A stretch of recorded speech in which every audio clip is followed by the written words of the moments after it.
dark, you can't go to sleep. With the heart racing from anger and fire, gotta move your feet, run from desire. Better run from the devil, leave your fears behind. Run from the devil's son, seek the divine. You better move yourself and move towards the light, or you'll soon find out there ain't no path to find. In the moonlight, hear the sirens sing. Alarm bells blow, they start to ring. With a breath that's chasing through this haunting night. Every step you take clears your sight. Better run from the devil, leave your fears behind. Run from the devil's son, seek the divine. You better move yourself and move towards the light, or you'll soon find out there ain't no path to find.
echoes, shadows creep.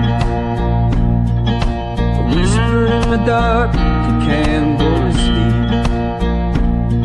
With the heart racing from anger and fire, gotta move your feet, run from desire. Better run from the devil, leave your fears behind. Run from the devil's son, seek the divine. You better move yourself and move towards the light, or you'll soon find out there ain't no path to find. In the moonlight, hear the sirens sing. Alarm bells blow, they start to ring. With a breath that's chasing through this haunting night. Every step you take clears your sight.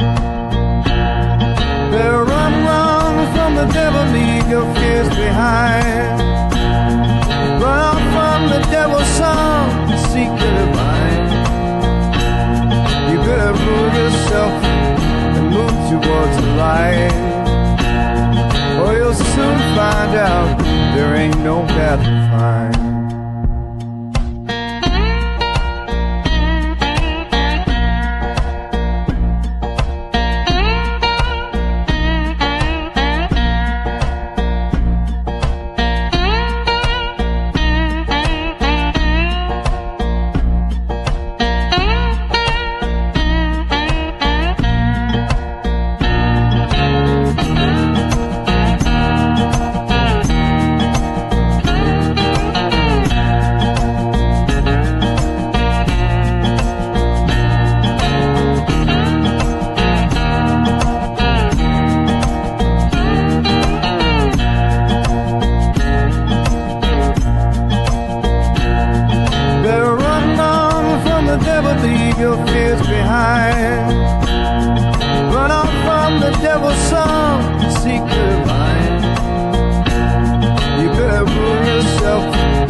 So I'm thinking we're going to do things a little differently tonight. Tonight, we're going to watch Tucker Carlson's interview that he did with old Tel Aviv Ted Cruz. We'll get into the vast amount of problems that it exposed in our government. But before we do, we need to bring up and really focus on one core problem that it made me think of, and that they didn't really touch on in the interview. It's a lot like most things that tend to grind my gears, in that it's something we all seem to know logically, in a theoretical sense, but we never take the facts into account when actually thinking about the real world. We assume every interaction that we have online is organic and contains real people speaking their minds, right? But the fact is, social media is rigged. It's gamed. It's manipulated by governments, NGOs, and deep-pocketed interests who don't want you thinking for yourself. We all know that logically, right? Or we should. We all know that bot armies and multi-billion-dollar influence campaigns get run all the time. So why don't we apply that knowledge? And honestly, I think it's because they're getting better at hiding it. Look, this isn't some conspiracy theory. This is documented, exposed, and it's happening right now. We've all seen the pro-Israel posts flooding timelines since October 7th, correct? I mean, you can't get around those if you're on the internet. But here's what you haven't seen. The Israeli government is literally paying for it. Fake accounts, fake outrage, fake narratives.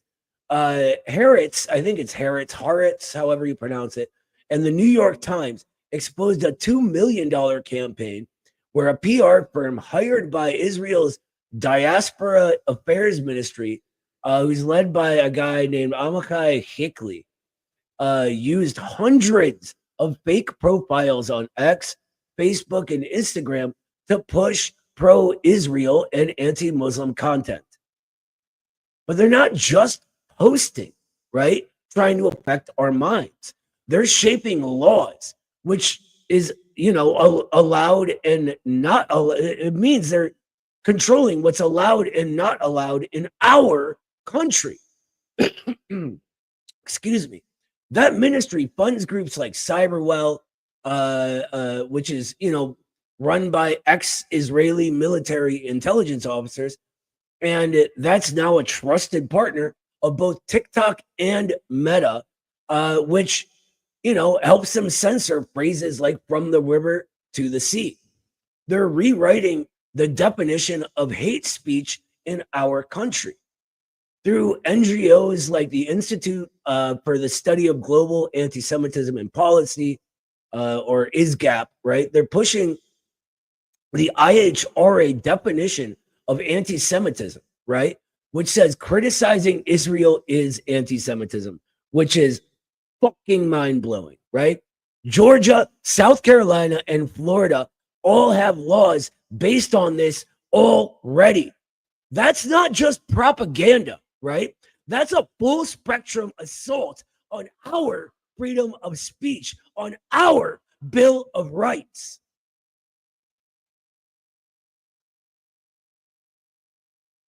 Do you ever wonder why university presidents basically got publicly crucified in Congress? I did. I did. But the answer is really simple. Because Congress was following a script that was written for them. Now, ISGAP is a group that's funded 80% by Israel. In 2018, it fed Republican lawmakers their talking points for those hearings that, by the way, went viral on social media. Connection? Anyway, their director, Charles Small, literally testified in the Knesset about using intersectionality to fight 1 billion Muslims and liberals. That's a quote. Hillel International, another Israel-backed group, they work with the government to pressure universities, right? Their CEO bragged to the Knesset about getting MIT to suspend its Students for Justice in Palestine chapter. So they're not just silencing critics, right? That would be bad enough. At the same time, they're laundering state propaganda through the NGO industrial complex. Voices of Israel, which used to be called Concert, you may have heard of that one, it funnels millions and millions and millions of dollars into American groups that don't have to disclose their funding, all while pushing laws to punish boycotts of Israel like BDS. Now, that's supposed to be illegal, but it's the norm, right? Our system is breaking down around us. Tell me how that doesn't sound like encroaching fascism. Seriously, you know how Dimitrov called fascism the open terroristic dictatorship of finance capital? I mean, we basically got the hidden one now, right? And it's only going to get worse as the mask slips. But we'll get to that. You know what's also supposed to be illegal? Doing all of this while not registered as an agent of a foreign government. None of these NGOs are registered as foreign agents.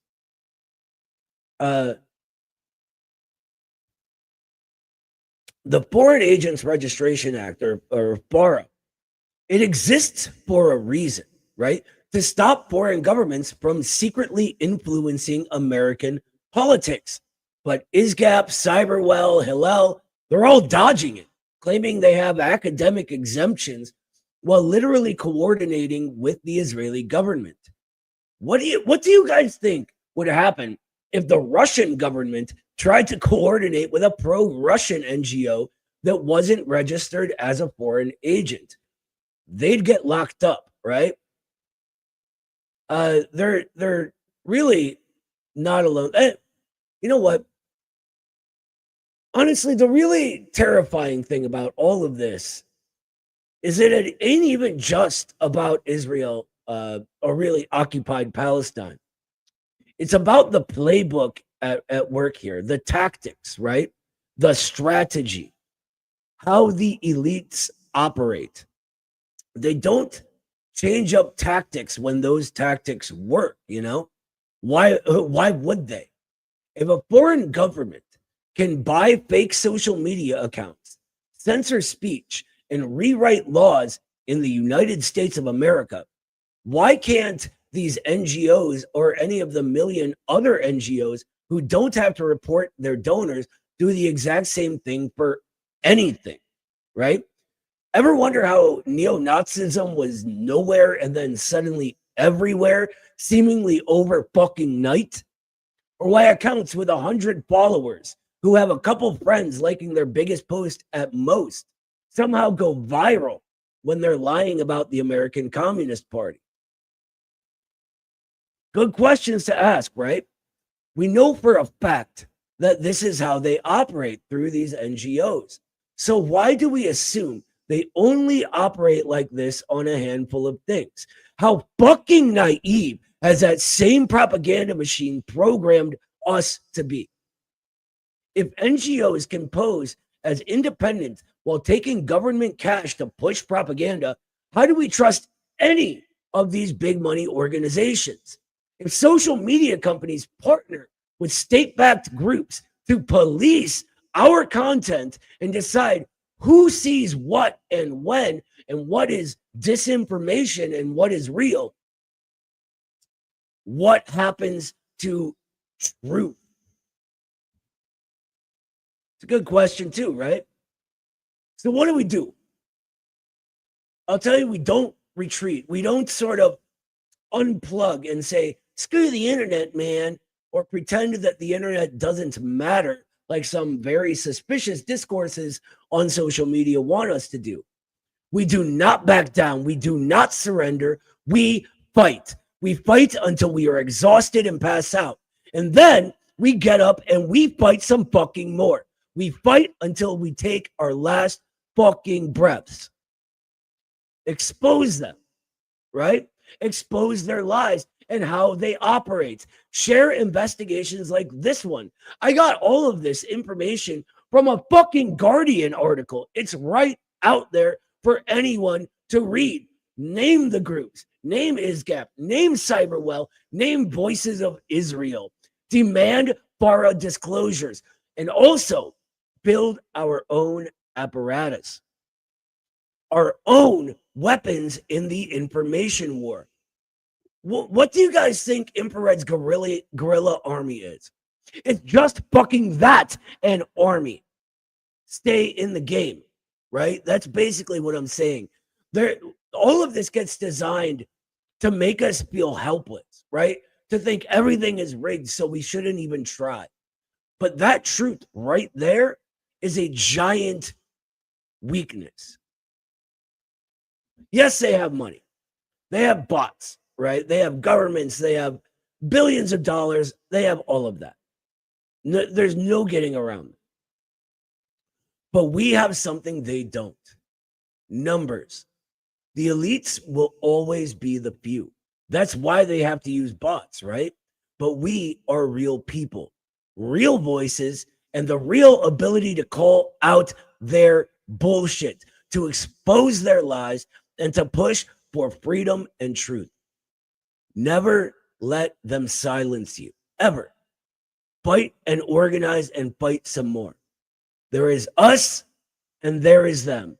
There is no fucking in between. High Sheriff Hazard is a hard man to be. High Sheriff is his only plan. He digs through pockets, takes what he can, for he's High Sheriff Hazard. He caught me one evening, and here's what he said: "You look like a Russian, you look like a red, and if you're fond of your skin and your head, beware the High Sheriff of Hazard."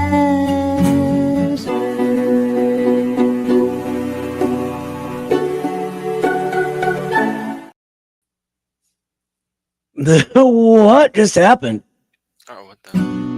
High Sheriff Hazard is a hard man. That's ridiculous. To be High Sheriff is his only plan. All right, screw it. Well, I guess we're back to the days when we mess up every single intro. What's up, everybody? It's Noah's show, and wow, this is an incredible revelation. Look, I'm going to get right to the point. Blah, blah, blah. He's Sebastian. I'm Noah. You guys know us. Tucker Carlson interviewed Ted Cruz, and Ted Cruz crumbled like a little tiny stupid baby. Fell for every trap, every prodding, every rhetorical gambit that Tucker made.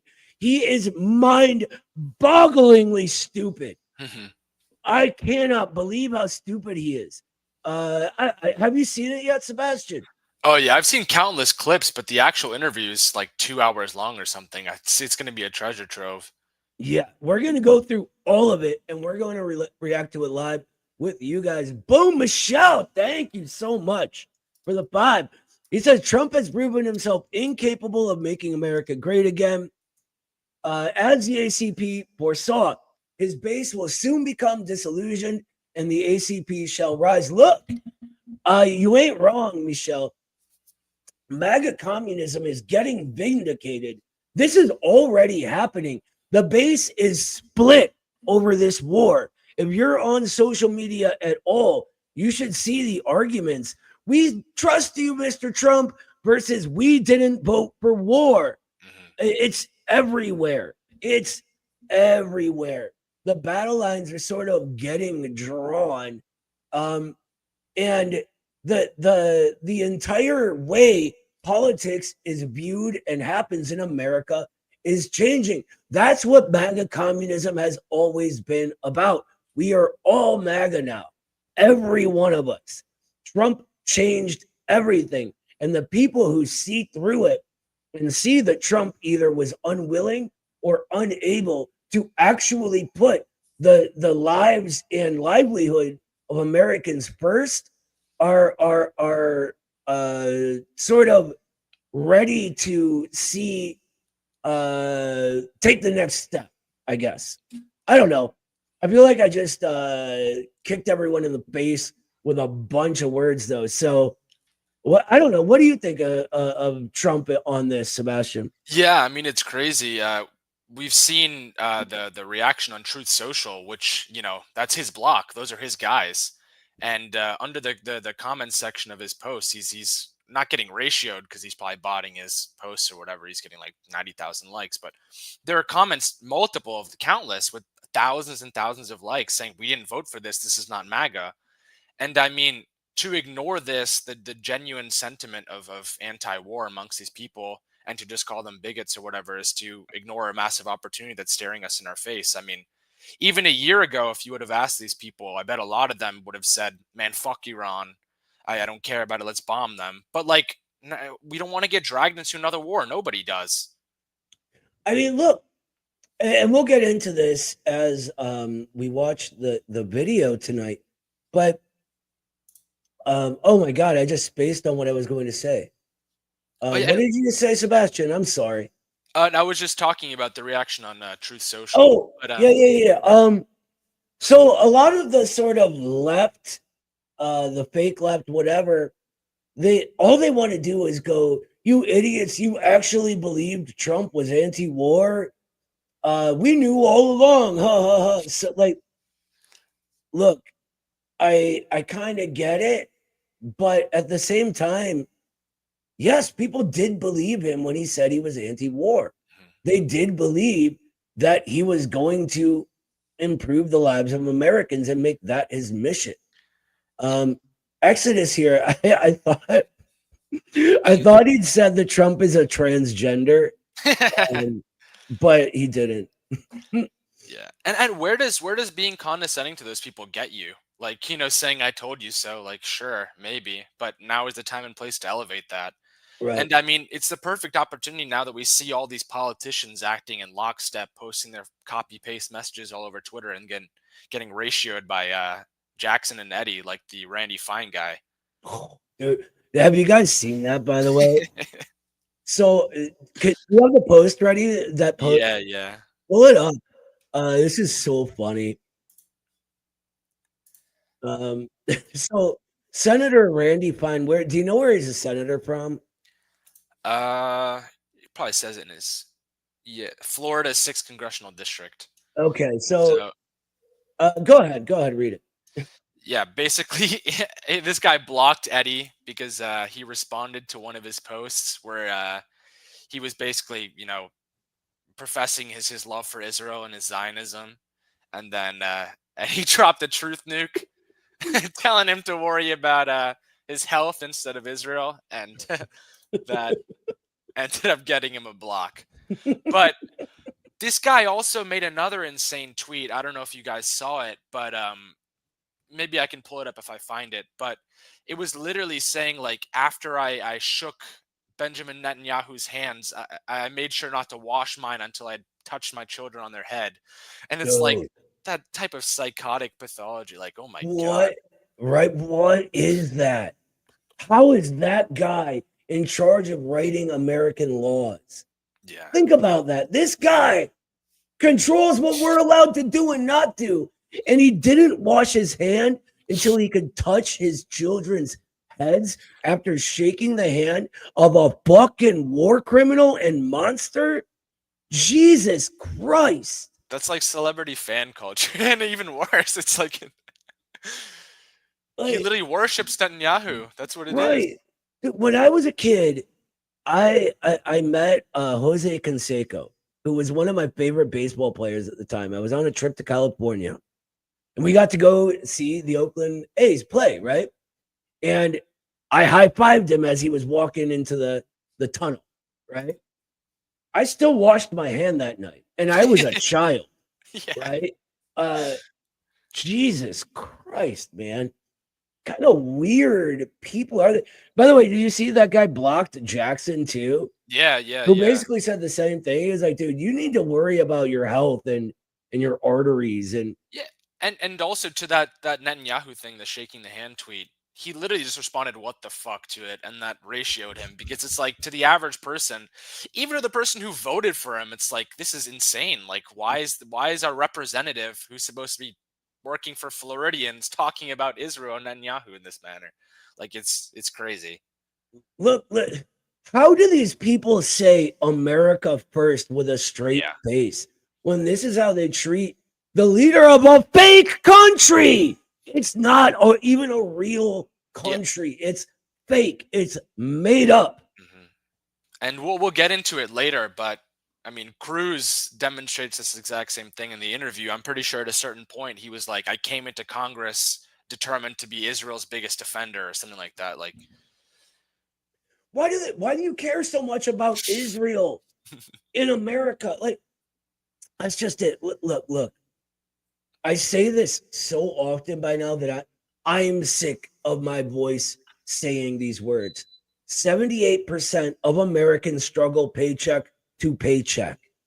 Over 90% own zero or less than zero, meaning debt. We have a homelessness epidemic. We have an opiate epidemic. We have record suicide rates. We have a declining average age. We have infrastructure that is falling apart. We have an education system that is so underfunded that our entire generation is going to lose in any sort of competition against any other country. We have so many problems in our country that these people who try to like lobby for these foreign governments and make it's not even just morally reprehensible at this point. It is a complete and utter failure to understand our own society. Like a complete dereliction of duty to the point where they haven't even bothered looking around their own fucking country. And Tucker Carlson says this at the interview. In the interview, he's like, our own streets aren't safe.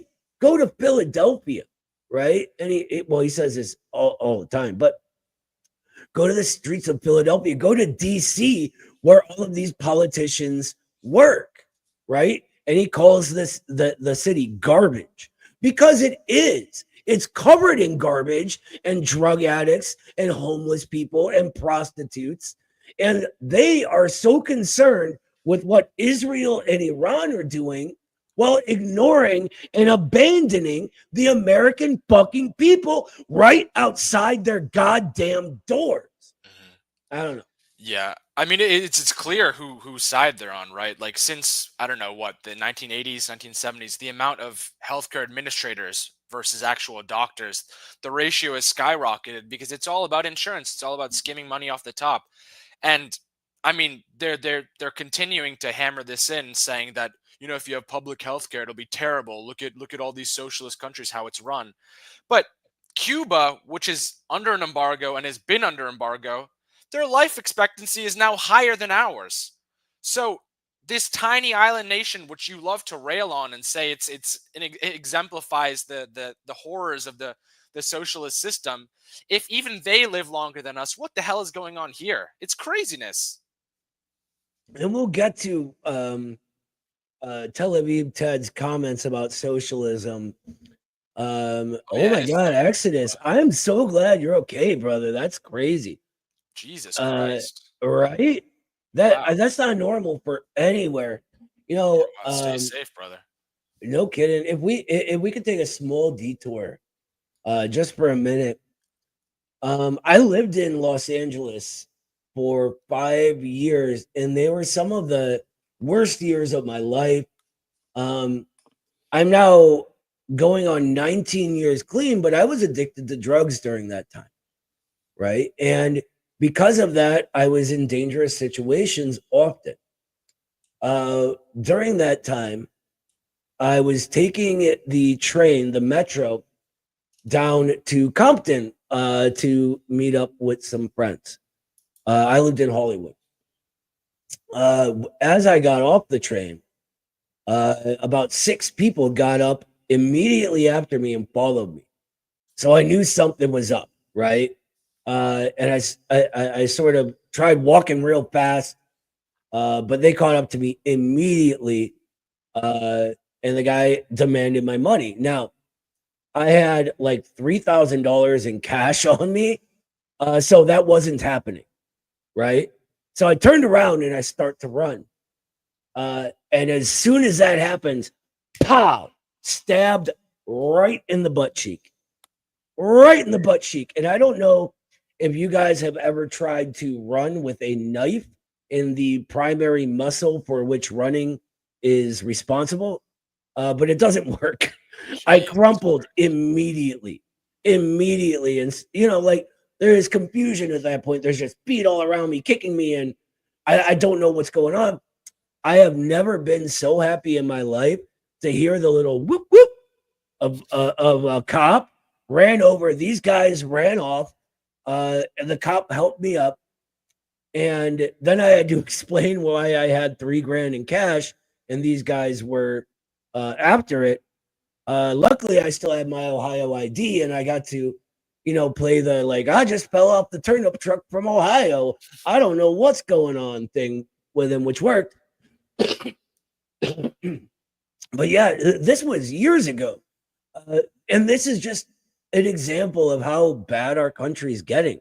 These things happen daily in our country, daily, and they shouldn't. There should not be drug gangs roaming the streets. There should not be overflowing amounts of opiates and heroin and morphine, all of that, fentanyl, all of it. None of that should be there, but it is. Anyway, VLX, thank you for the 2, says Ted Cruz making gusanos look like, yeah, for real, you're right.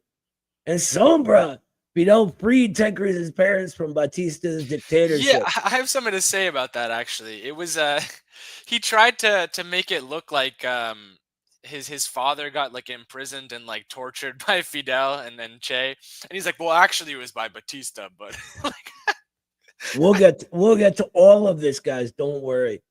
Oh man. God. Oh God. Are they so? I apologize. Me and Eddie are looking into the problem with ads now on our live streams, and if we can shut them off, because that's the goal. I don't know why and when they did that. If they notified us, it's lost in a slew of emails about it, so we'll get to it at some point, hopefully very soon. I apologize for that, guys. Yeah, it seems to have been in the last couple of streams that it started.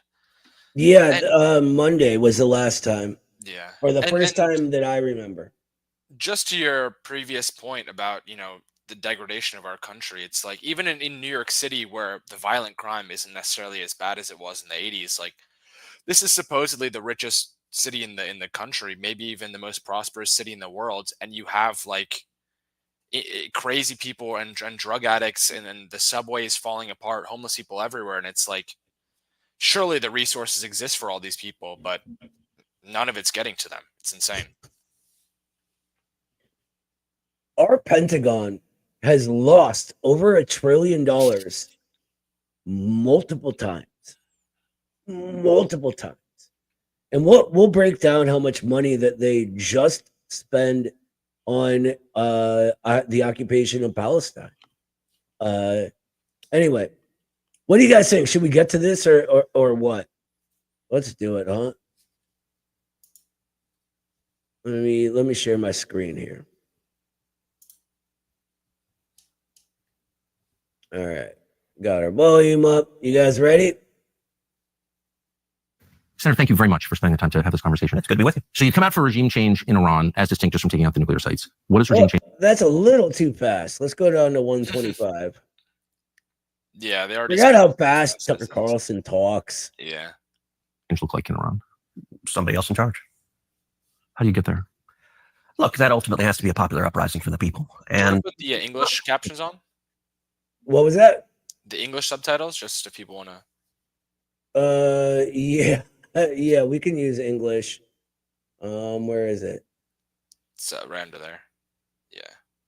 I don't know why it's got Spanish. Is America better off with a country that has a leader who hates us and wants to kill us, or to have a country with a leader who likes us and wants to be friends with us? And definitely the latter is better. Of course. Yeah. And so that's not a complicated. You know what? Already, I take issue with this. Yeah. This is a problem because it assumes that there are leaders that just hate us or like us just willy-nilly based on some weird ideological thing. No, of course that's not how it works, right? Also, of course it isn't. There are very, very good reasons that the leaders who hate us. In fact, in Iran, there's studies that prove this. The reason that they hate America is specifically its economic and military support of the occupation of Palestine because it is aggressive and hostile towards their nation and all other Arab nations. So this idea that there's leaders that just hate us, well, just because, or like the old George W. Bush, they hate our freedoms. Like, no, that's stupid. And it's an insult to our intelligence to think we'll actually believe that. Also, Hated. one sec. Even if they do hate us, the implication that they'll do anything to us is absurd. Like, these countries just want to be left alone. North Korea, the Democratic People's Republic of Korea, they hate us. Of course, they have every reason to hate us. But are they doing anything? No, they're building nukes so we don't attack them, and it's worked. And it has, right? This idea that like, we'll get to the nuclear question, but just briefly on it, the idea that preventing Iran from having nukes is somehow making us safer is logically flawed, right? I don't remember the logical fallacy that it is, but it's making some like guess of outcome, like that this outcome is already predetermined based on this, and it's just not. Every indication says exactly the opposite, that nuclear weapons are defensive deterrents, and they're effective in that. Like Sebastian just said, look at the case of North Korea, right? The Korea that's free. Nobody's invaded them. Nobody's tried to do regime change operations. Nobody puts their NGOs in there in order to spread propaganda because they have nukes to defend themselves. The reason Iran is targeted is because they are seen as weak because they don't have nukes. Statement. Look, I believe you look across the world when you have countries that have dictators that are viciously anti-America. Venezuela, Maduro hates us. Would we be better off with Maduro out of power? Absolutely. I want our enemies out of power, and I want our friends. Okay, I'm sorry, but why would we necessarily be better off with Maduro out of power? In fact, I would say it's just the opposite. If we left Venezuela alone and spent all the money that they spend trying to hurt Venezuela on worrying about our own country, Venezuela will be far more positively disposed towards us. And he's talking for his own class here because it's clear who would benefit from Venezuela falling, and that's ExxonMobil. Precisely. Not you and me, not regular working class Americans for sure, who this tubby scumbag is supposed to represent.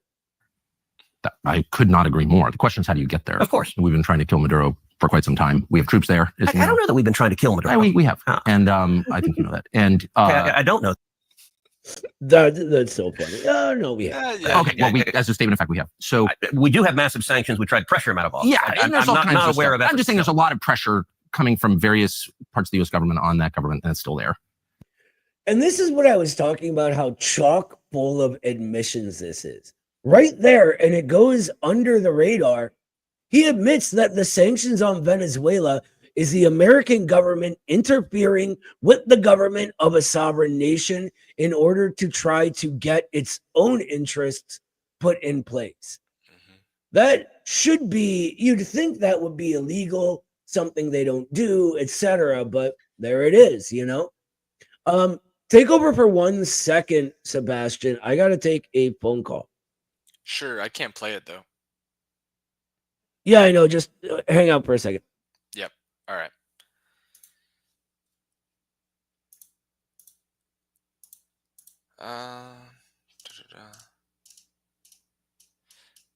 Yeah, I mean, and it's not even him really lying, right? Like, he's tacitly defending the position of the class that he represents, and when he says, like, you know, Iran is a genuine threat, yeah, sure, the sovereignty of Iran and the existence of an axis of resistance fundamentally, inherently, is threatening the U.S.'s position of hegemony.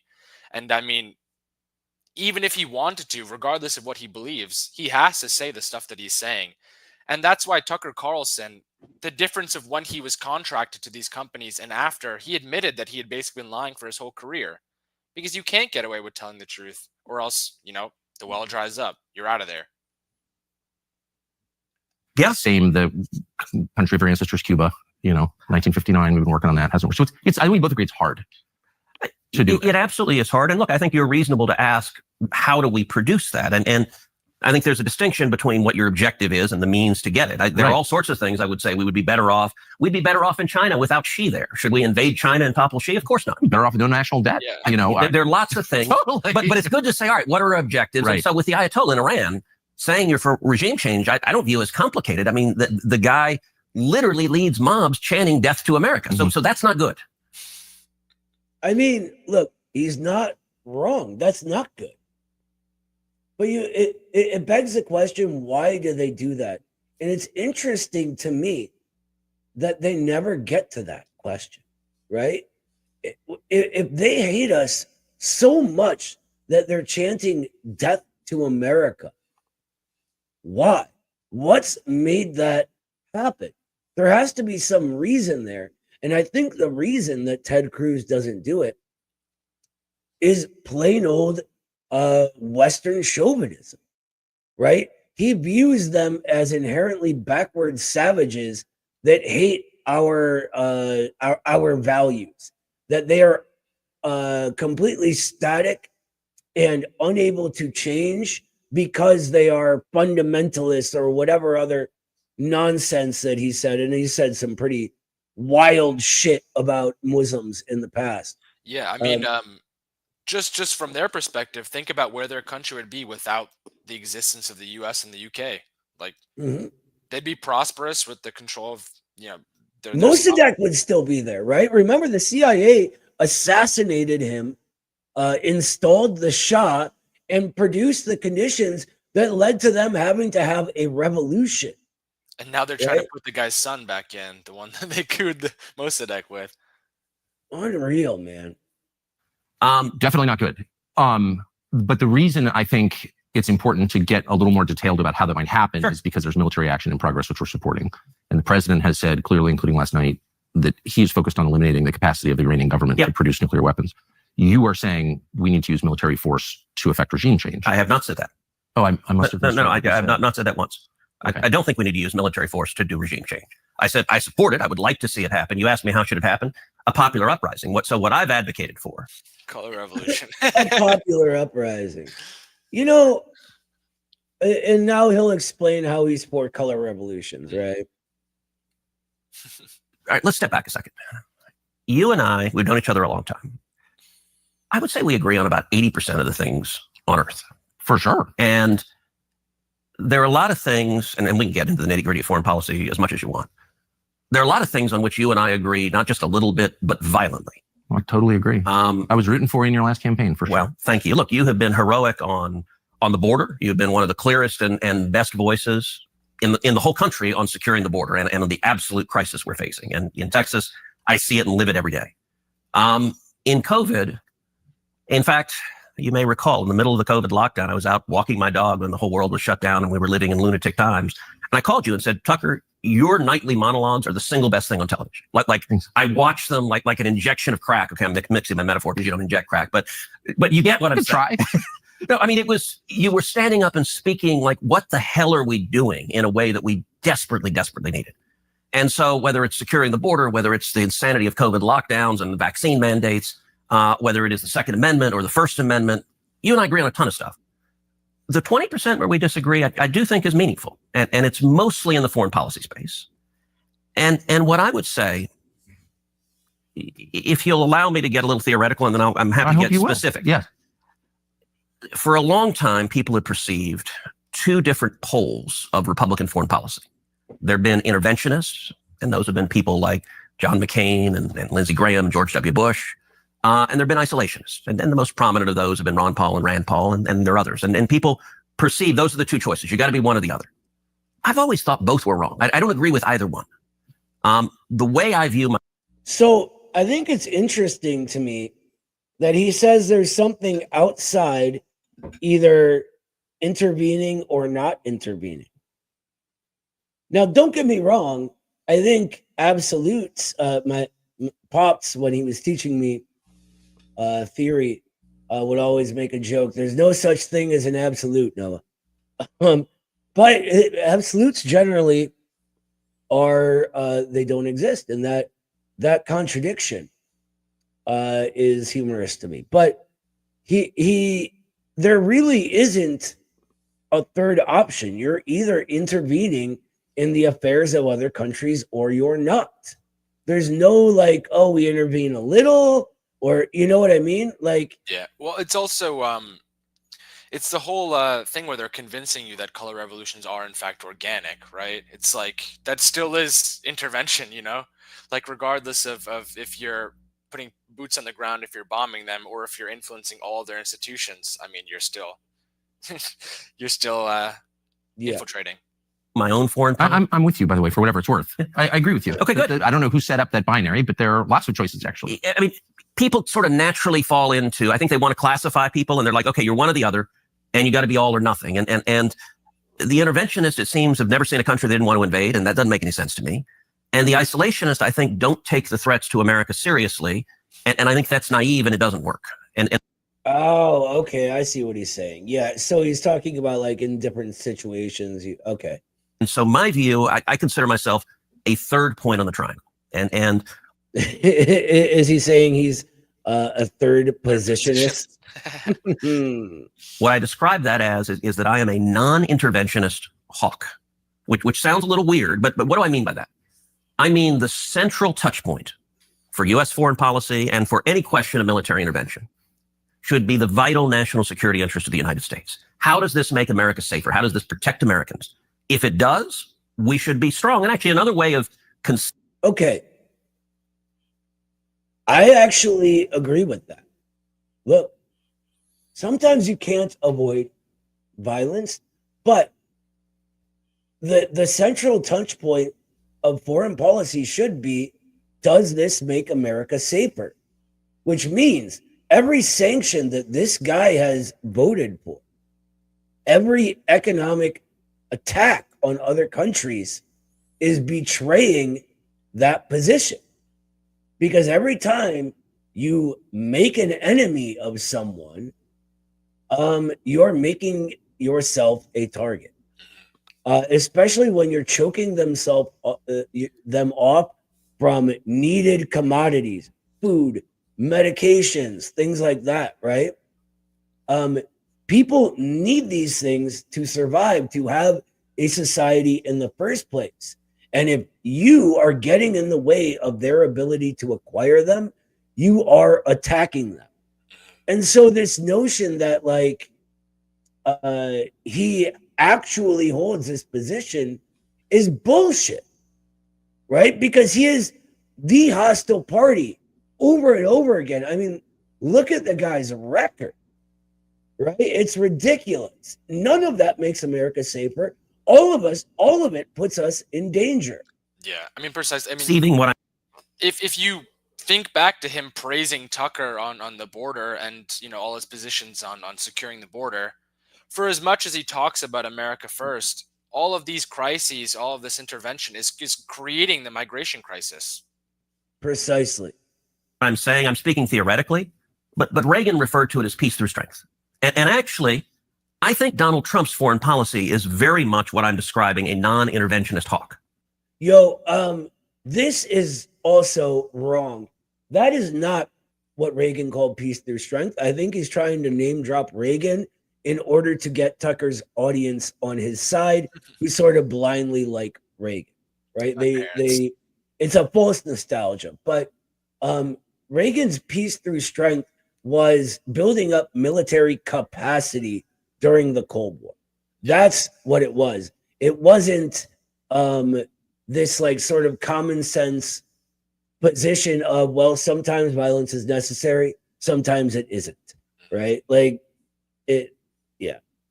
Where he understands that, and I think this is historically true, the best way to avoid war is being strong. That weakness and isolationism, I think, encourages war. So how does isolationism encourage war? He's not going to explain that. I don't understand why it would. I mean, I guess it always depends on what form this supposed isolationism takes, right? Is it like tariffs? That can be called isolationist, but really what it is an economic attack on another country. Attacks, right? So yeah, I don't know. Going back to regime change, where you started in Iran. So just to make, I don't think I disagree with anything you've said. So we may not be that far apart, really, because you said that the single criterion for making decisions about America's foreign policy is America's national interest. Yes. That's it. Yeah.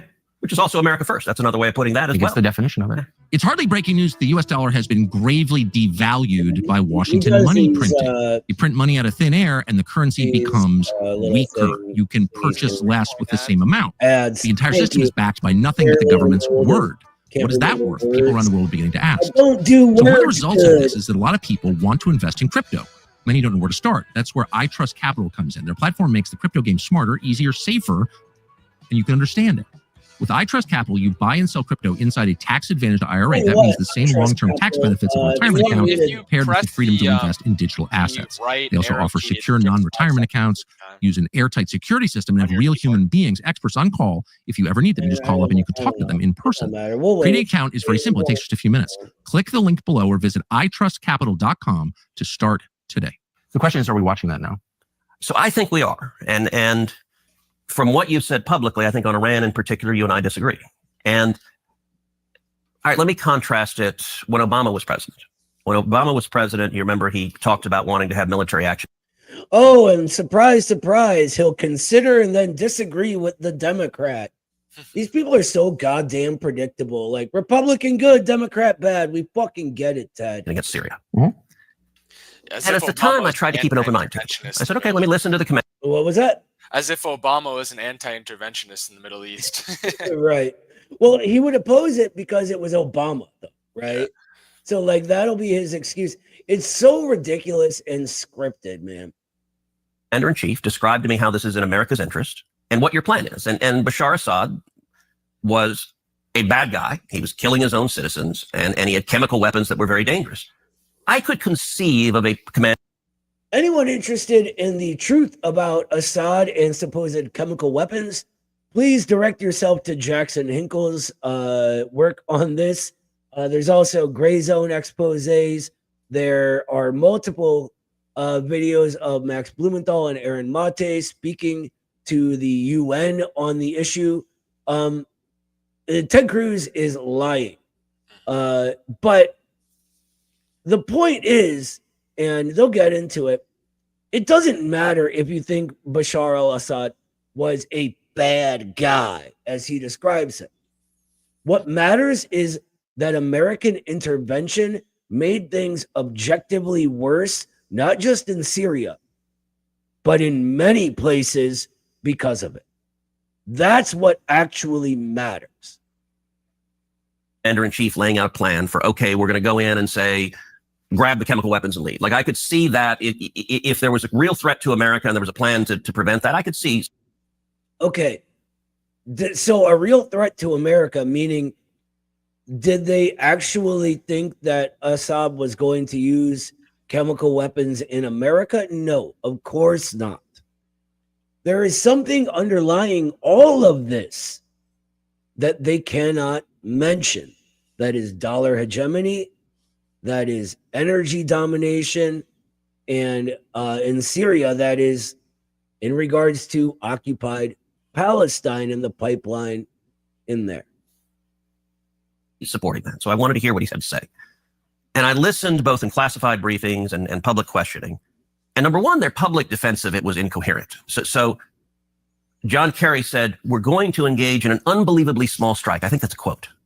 I'm like, okay, and to do what? At the time, there were 9 major rebel Islamic groups in Syria. I'm like, okay, I agree, Bashar Assad's a bad guy. You topple him. And one of the 9 other groups takes over. 7 of them were affiliated with radical Islamic terrorism. You had Al-Qaeda and Al-Nusra. I'm like, wait, how is it better to have lunatics who hate us in charge? Assad's a bad guy, but I don't want worse guys in charge. Obama administration couldn't give an answer to that. Yeah, I mean, okay, if we pretend Bashar al-Assad was bad, this makes total sense. So why is it that he gets to blame this on Democrats and Democrats get to blame the current stuff on Trump? Back and forth and back and forth. How long is it going to be until we, the American people, wake up that we're being fucking played? And ultimately, when you press them, John Kerry in particular, I pressed, and he would say, well, we need to defend international norms. What the hell's an international norm? I don't know what it is, but I'm not interested in putting U.S. servicemen and women in harm's way to defend one. Amen. So I opposed the Syria attack and opposed it vocally. And it was interesting. Rand and I agreed. Rand's a friend of mine, but we agreed with that position for different reasons. What I was asking is I think the question we should ask, how does this make America safer? The Obama administration couldn't give me an answer, so I opposed it. I think Iran is very different. Let me ask what you think of how Syria wound up, because Bashar al-Assad now lives in Moscow. Yeah. He was taken out by our allies, and he's been replaced by a radical Islamist who was affiliated with ISIS. So is that a win or no? Unclear. Look, Syria's a mess, so I've consistently opposed. Whoa. Okay. Tucker just asked him a very basic question. We now have an ISIS and Al-Qaeda affiliate in charge in Syria. And by the way, he's letting Israel do whatever the hell it wants there. He asked if that's a win, and Ted Cruz's answer is unclear. Yeah. That's unclear to you? It's a fucking loss, Ted. Jesus Christ. The sleazy reptilian nature of these politicians, and look at him sitting there like that, all smug. Look, I don't want to be sound like a violent man, but that face right there after saying that, well, I would never do such a thing. He's actually telling the truth here, because it is good for them. I mean, it's good for Israel, and they get to parade around and they claim that he's reformed, and that's why he's better than Assad apparently. But facts are the facts. He's Al-Qaeda affiliated. Right. So we had a secular leader in a religious and ethnically diverse country. Now we have a religious extremist, Islamic religious extremist, who's overseeing the purge of Christians and Alawites. Is that better? That doesn't seem like a win. One of the things you said is he was taken out by our allies. I don't think that's right. Israel didn't take Assad out. What happened, and I'll tell you. What about Turkey? Turkey didn't take him out. So it was interesting. I had a long. How did Assad get kicked out? Yeah. When Netanyahu was in D.C. a couple of months ago, he and real quick, and you notice how he completely dodges this question. I'll tell you how Assad got kicked out. The precise thing that this guy, the Tel Aviv Ted, just recommended in regards to Iran. Color revolutions, propaganda, etc., and then organizing resistance. And what did he call it? Uprising, local uprising, or something like that. Popular uprising, I think. Yeah, popular uprising. That is exactly what they orchestrated there. It's not organic. It's not popular. It's the West meddling in the affairs of countries that just want to be left alone. And weren't a Thank lot of you, Sombra, for the 5. Yo, if you can get me on Tucker, I will absolutely go. Imagine, that'd be awesome. For real. But weren't the insurgents or rebels or whatever Israeli funded and trained in Turkey? One of the reasons he's talking about Turkey too is because that was a corridor for deployments. But yeah, and the Al-Jilani was literally Al-Qaeda. Yeah. And like trained by like U.S. It's a whole thing. We have a lot to go through anyway, but yeah, like it was very, very much a Western operation, like from Jump Street. Before we get back, Mig, thanks for the 5, brother. He says their application of the term isolationism as a critique is BS. Isolationism is about staying out of something you weren't involved in to begin with. Not that hard, right?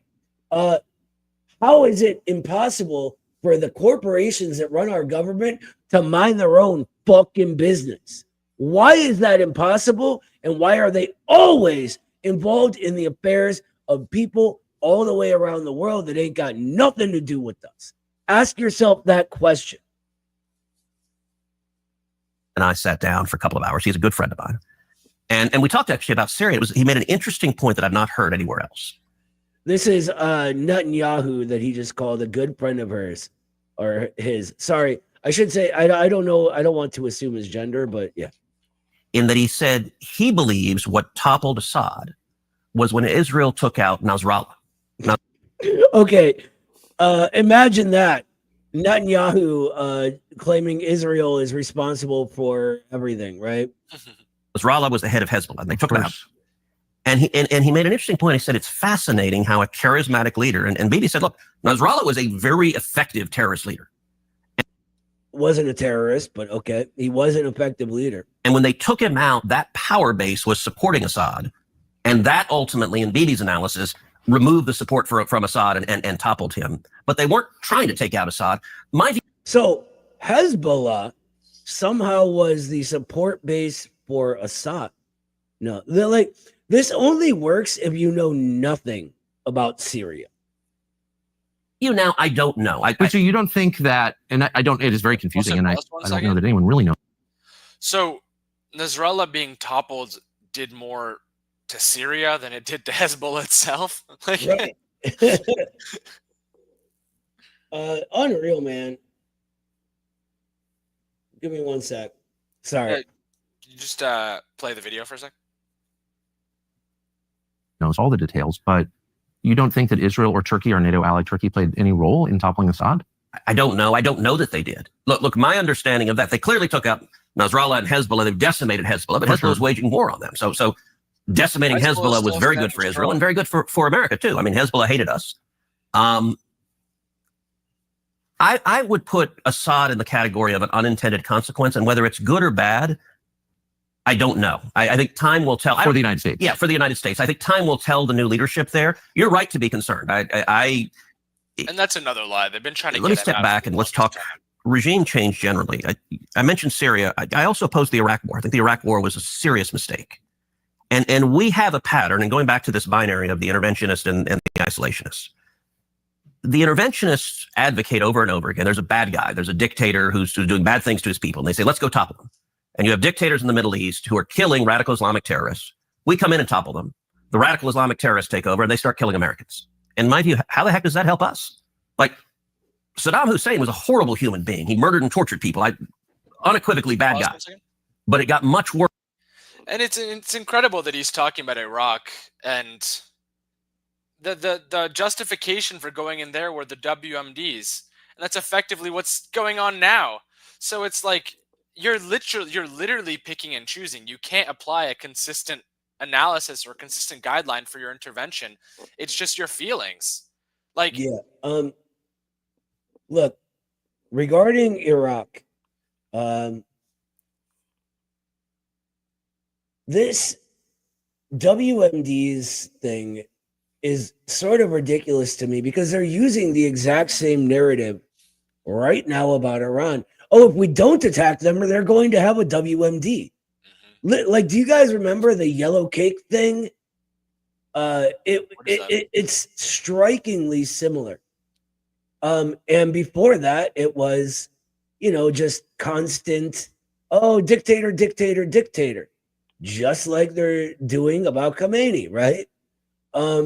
It's weird to me how the tactics that give them results they want do not change. Remember that. When you see the same tactics, think about where they come from. Jay says, yum, yellow cake. Yeah. What is the yellow cake? Do you guys remember the Chappelle Show Black Bush sketch?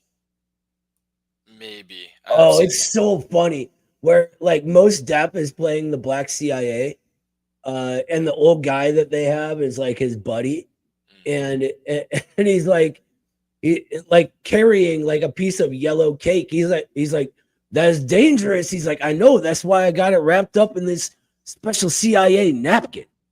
Right? And the old guy's like, don't drop that shit, dude. It's so funny. Highly recommend. Anyway, we're getting off topic. Let's keep going. Worse after we toppled him. and you ended up having ISIS rise up. I mean, that was the cause of ISIS, was toppling Saddam Hussein. Same thing in Libya. You had Gaddafi, another horrible guy. Okay, real quick. So America basically, this is Trump himself said that the Clintons created ISIS because of this, right? They created the conditions where ISIS found a haven in Iraq, because before that, the Baathists were taking them out, right?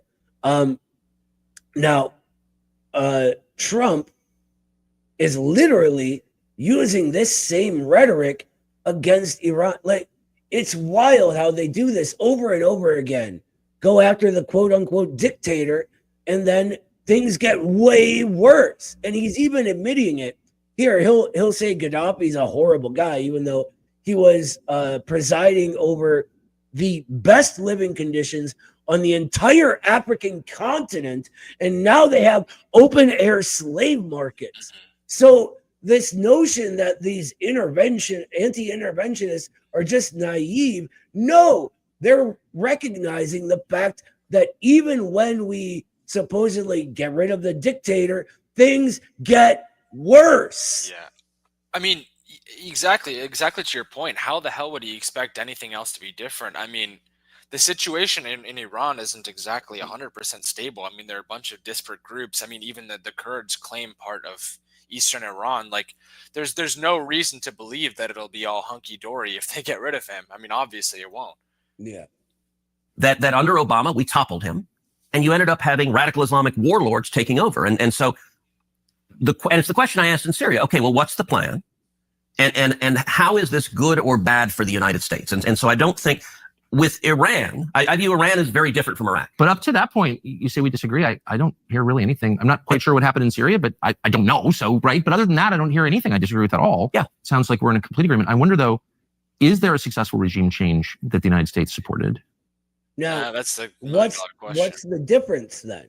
The difference is that the things he's named were Democrats, not Republicans. Mm-hmm. This stupid myth that we have two parties only allows them to pretend to be critical. That's it. That you're aware of in the last 100 years? Sure. Defeating the Soviet Union and the Soviet Union collapsing, winning the Cold War.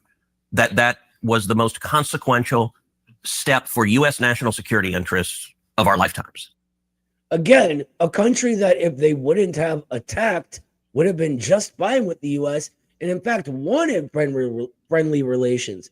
The time that relations went sour between the Soviet Union and the United States was during the creation of the Bretton Woods system and the IMF and the World Bank.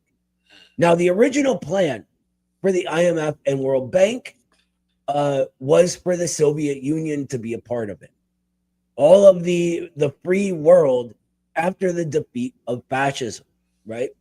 But the U.S. was trying to ram through complete authority over these supposed international institutions.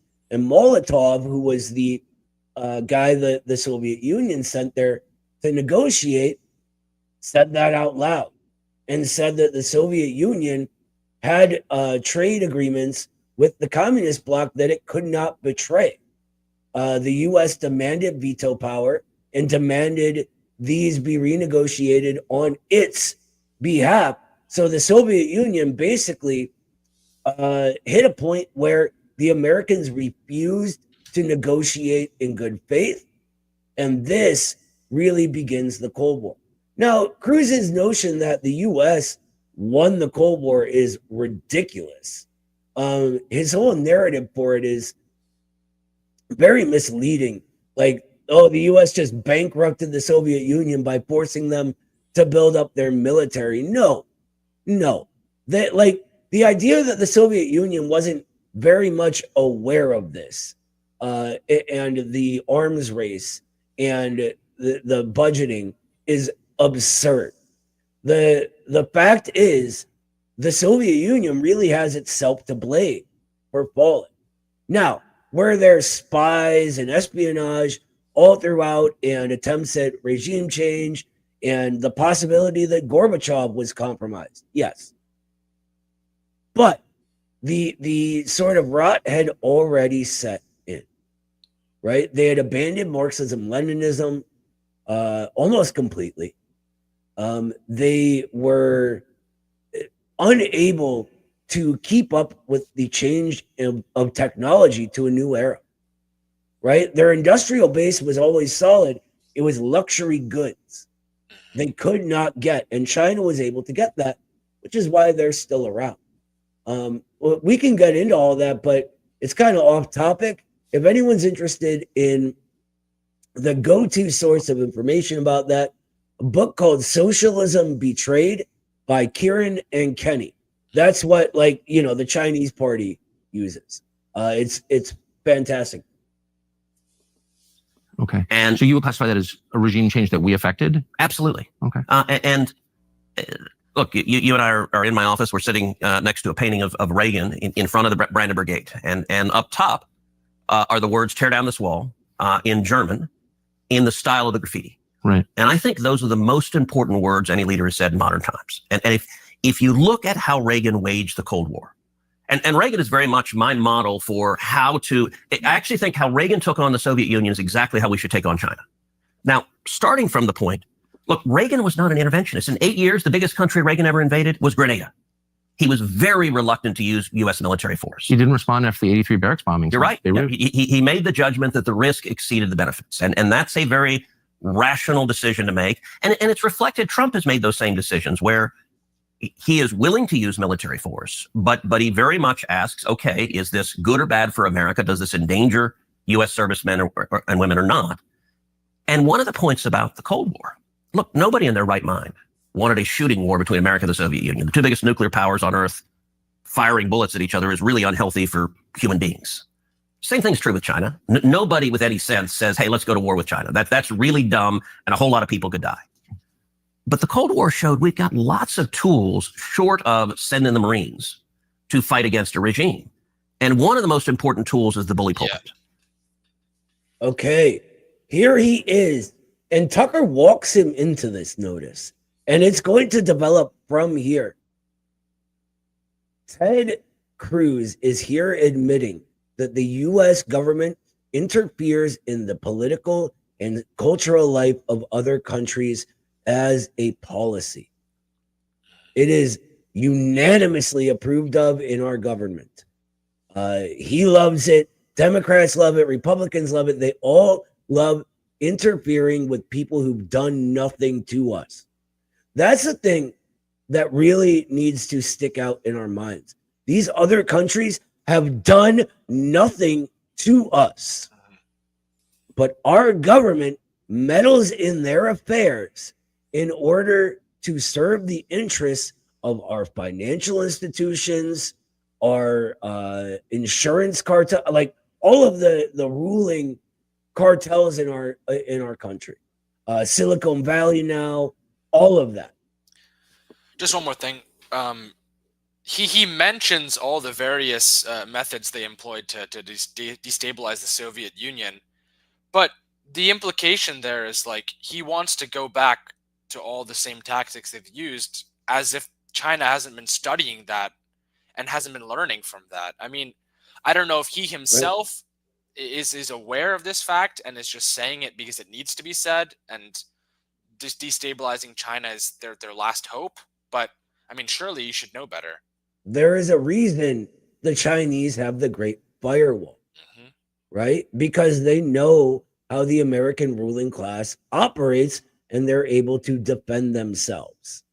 And so when I say I support regime change, I actually think just simply laying out what the Ayatollah does. And so I spend a lot of time, I speak to Iranian dissident groups. I speak out against human rights abuses. I think shining a light on the depravity of leaders is a really powerful tool that America. Yeah, it is powerful, but what about our leaders? What about the depravity of our ruling class? What about the problems here?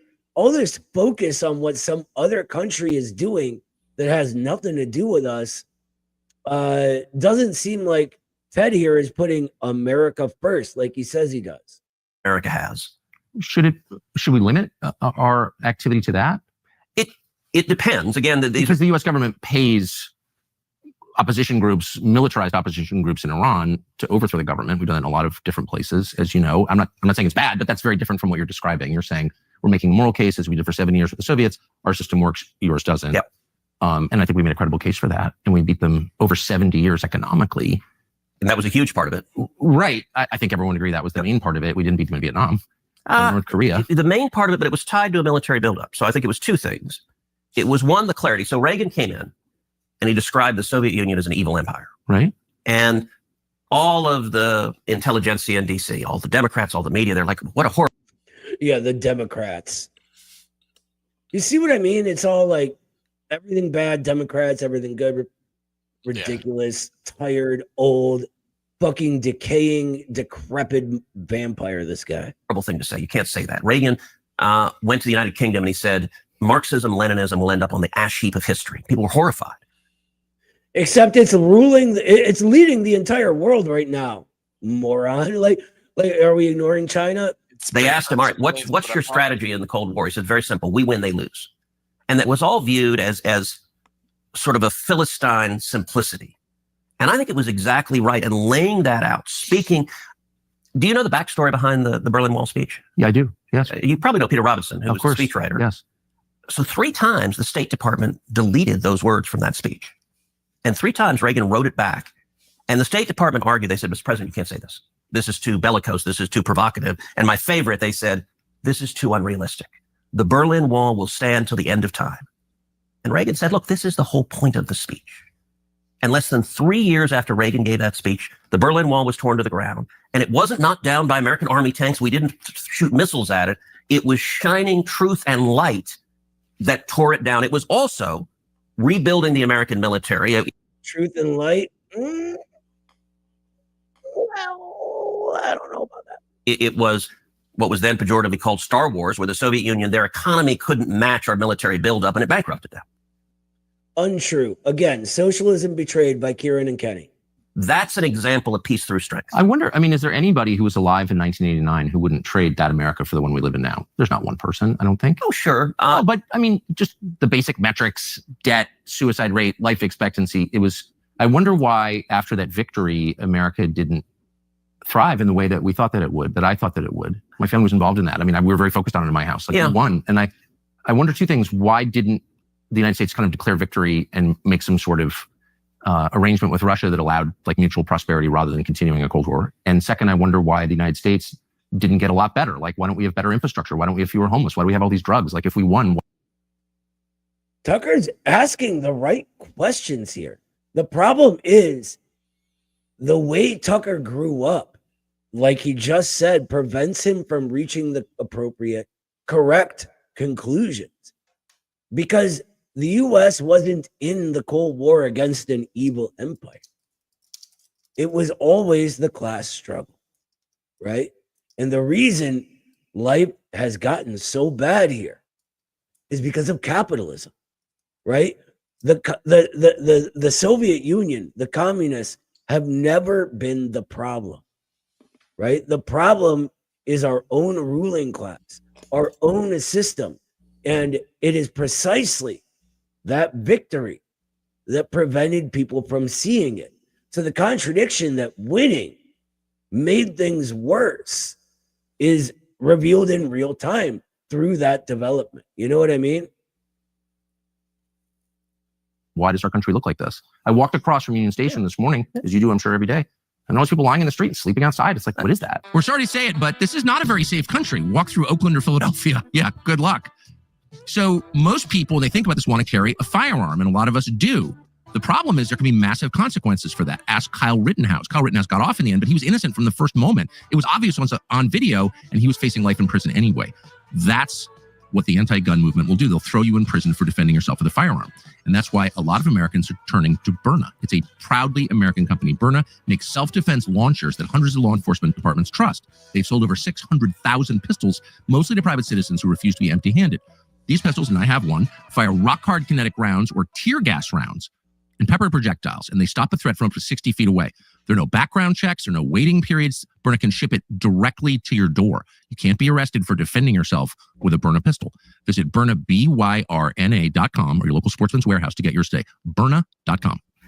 Look, there's no doubt there are really dangerous forces in our society. Some of it is politics and some of it is culture. And one of the mistakes people make in politics is thinking everything is politics. So the political answer, which I happen to believe, is we went much further down the road of liberalism. You look at Bill Clinton, who inherited the peace dividend of the Cold War being over and moved us more to the left, and then Obama accelerated it a lot. So there are lots of... Okay.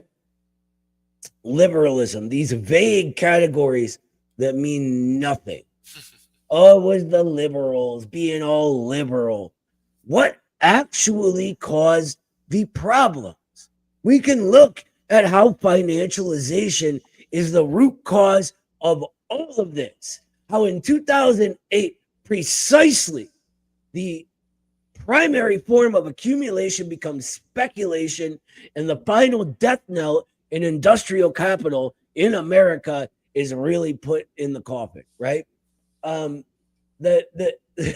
idea that it's liberalism, just, oh, them Democrats, they're just stupid, is insulting our intelligence. There are actual, concrete, real fucking reasons for things. Jesus Christ, I feel like I'm taking crazy pills that these people like sit there and say this with a straight fucking face. No, we print fucking money because our money is made on debt, because we keep increasing debts to the point that the interest on them can no longer be paid back. So we have to keep taking out more debts and keep taking out more debts. And who owns that debt? Who makes the money on all of this?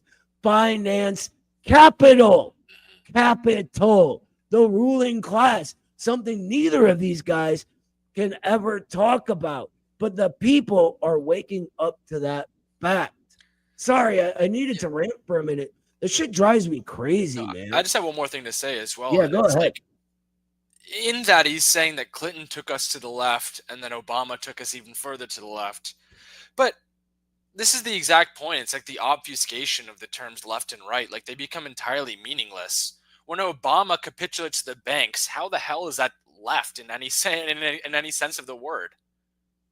Yeah, I don't know. The left and right are meaningless the way they use these terms. You're right. Like they describe these sort of vague virtues and ideals rather than cold, hard politics. Look, mark my words here. All politics is class struggle. All politics are class politics.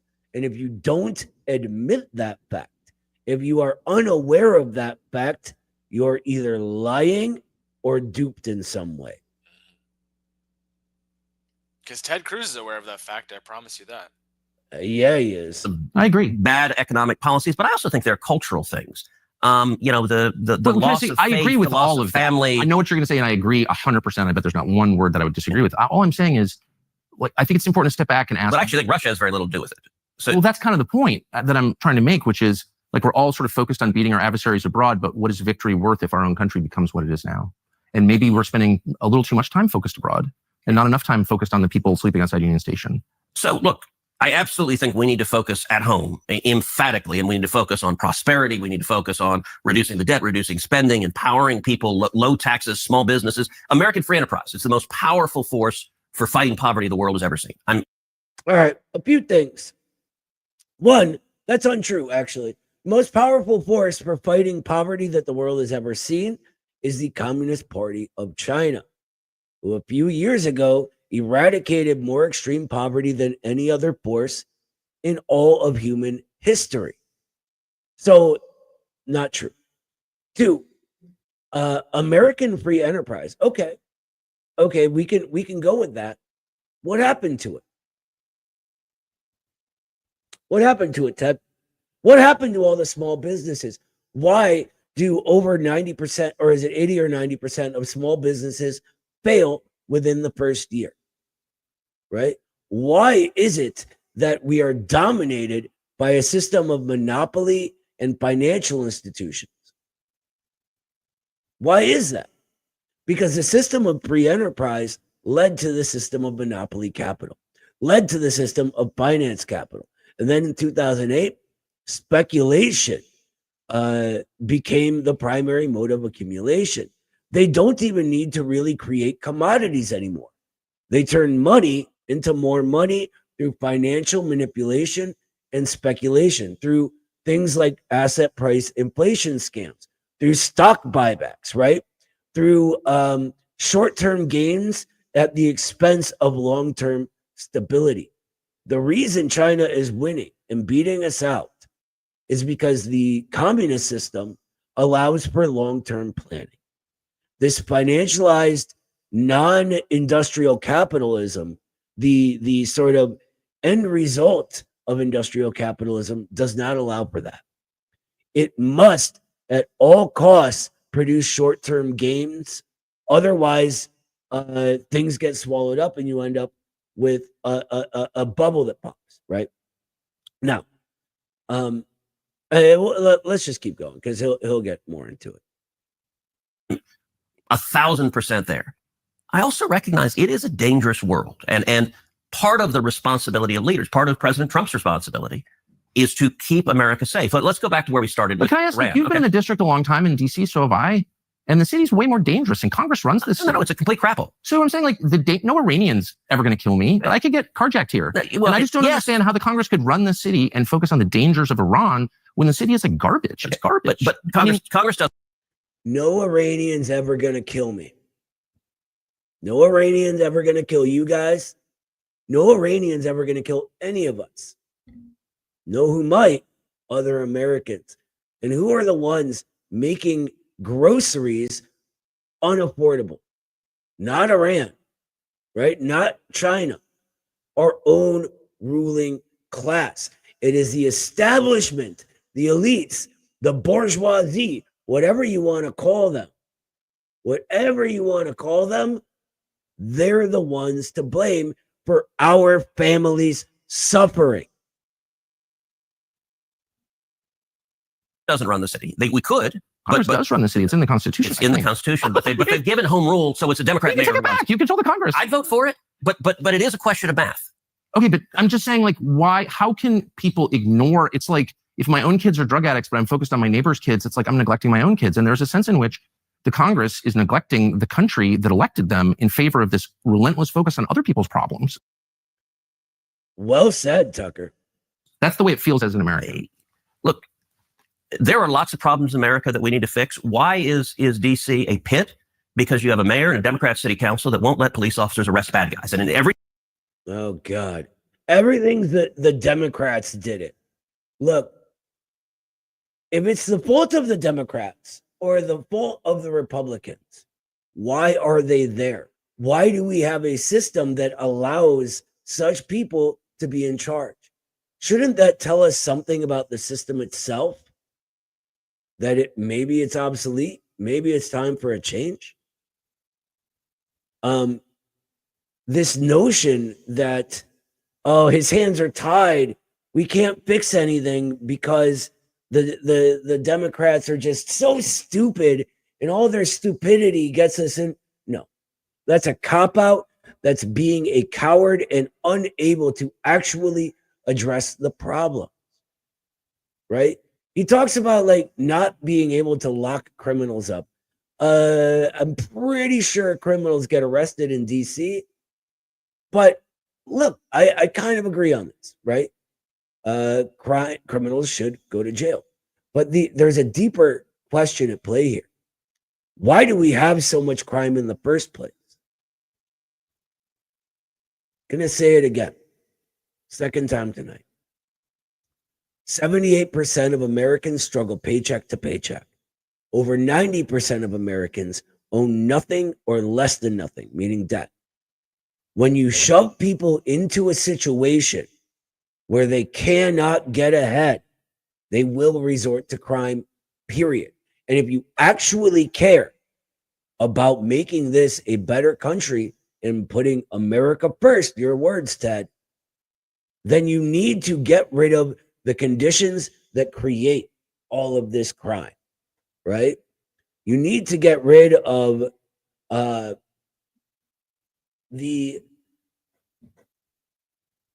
fact that it is that it's unrealistic for people to make more money on their checks than they do. You need to look into why that happens. Why, you can be reactive and lower the minimum wage, but that's just going to raise the cost of things, right? You need to look into actually addressing these long-standing problems in our nation. If you care even a little bit about the American people, and you're not just a sleazy feline, and people who have seen this will understand that joke. Look, there is one political organization in this country that actually wants to do that. And that's the American Communist Party. And I know everybody, who watches Tucker Carlson is afraid of the word communism. So I want to describe it really easily.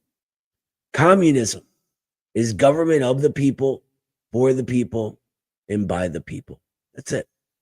It's the American working class in charge, approaching problems pragmatically, not in this vague, silly back and forth. It's the Republicans, it's the Democrats way that doesn't ever fix problems the way Ted Cruz is coping, right?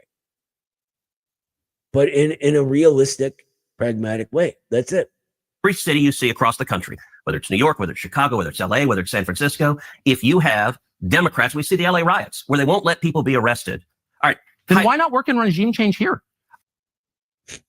Good question. Why not work in regime change here?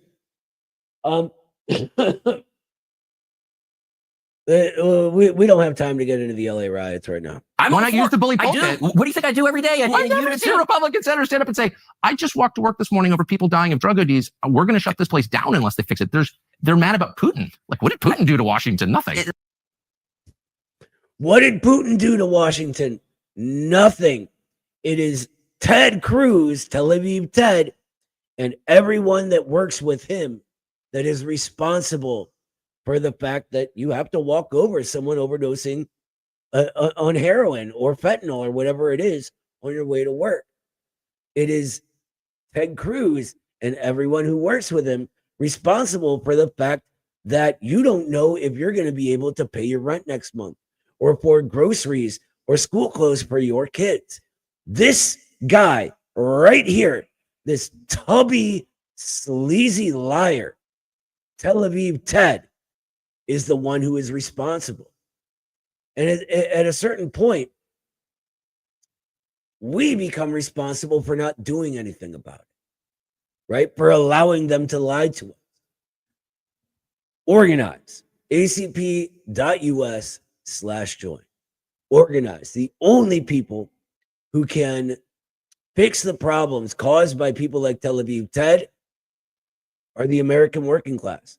United, organized, disciplined, creating an independent political power of our own. Look, in terms of regime change, let's talk this week. The riots in LA, I've made very clear that the cause of those riots are Gavin Newsom and Karen Bass. And when you elect communists who hate Gavin Newsom and Karen Bass aren't communists. They have nothing to do with the Communist Party. The Communist Party is not big fans of either of them. This is the problem. Like, he just uses a vague boogeyman word to describe something that's the same old, everything bad's the Democrats. Surprise, surprise. Someone in the Republican Party is reading the script and blaming the Democrats. And guess what? Newsom and Bass are reading the script and blaming Trump. It's back and forth. At some point, we got to wake up and realize they're all lying to us. Hate America, who stop law enforcement from arresting criminals, you get what you get on the street. Man, I agree. My in-laws are Californians, and they're wonderful people.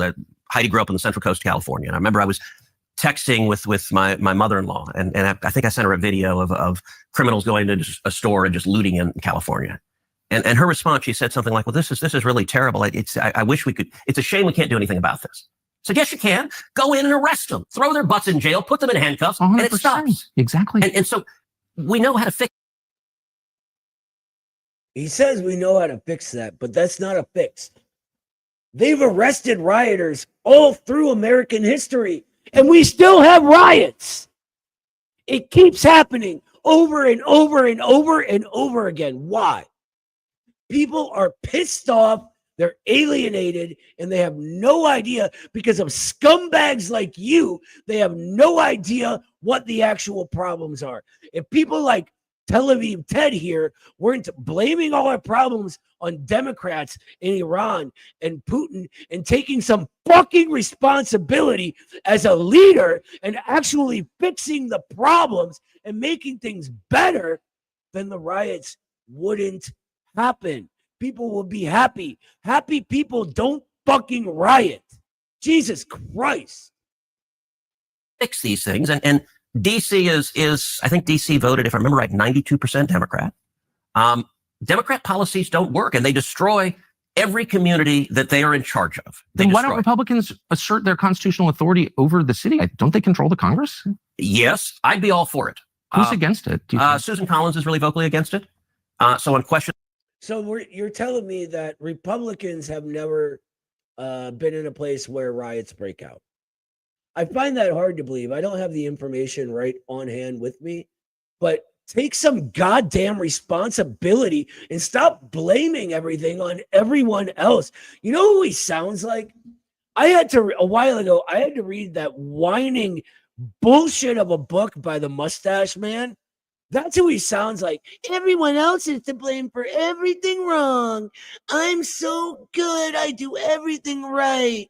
It's the most childish, weaselly, scumbag, not like boyish, not even remotely a man thing to say in the world. Sorry, these people just grind my gears to no end. Of home rule. So, for example, let's take an issue you and I care a lot about, the COVID lockdowns. I had a couple of years ago in the middle of them. DC was proposing, the DC school district was proposing throwing out of school any child that was not vaccinated. And at the time, if I remember correctly, it was something like 40% of the African-American students in DC were not vaccinated. So we're talking about literally throwing out 40% of the kids at public school. And so I had a vote on the Senate floor to say, look, they can't throw kids out of school for this.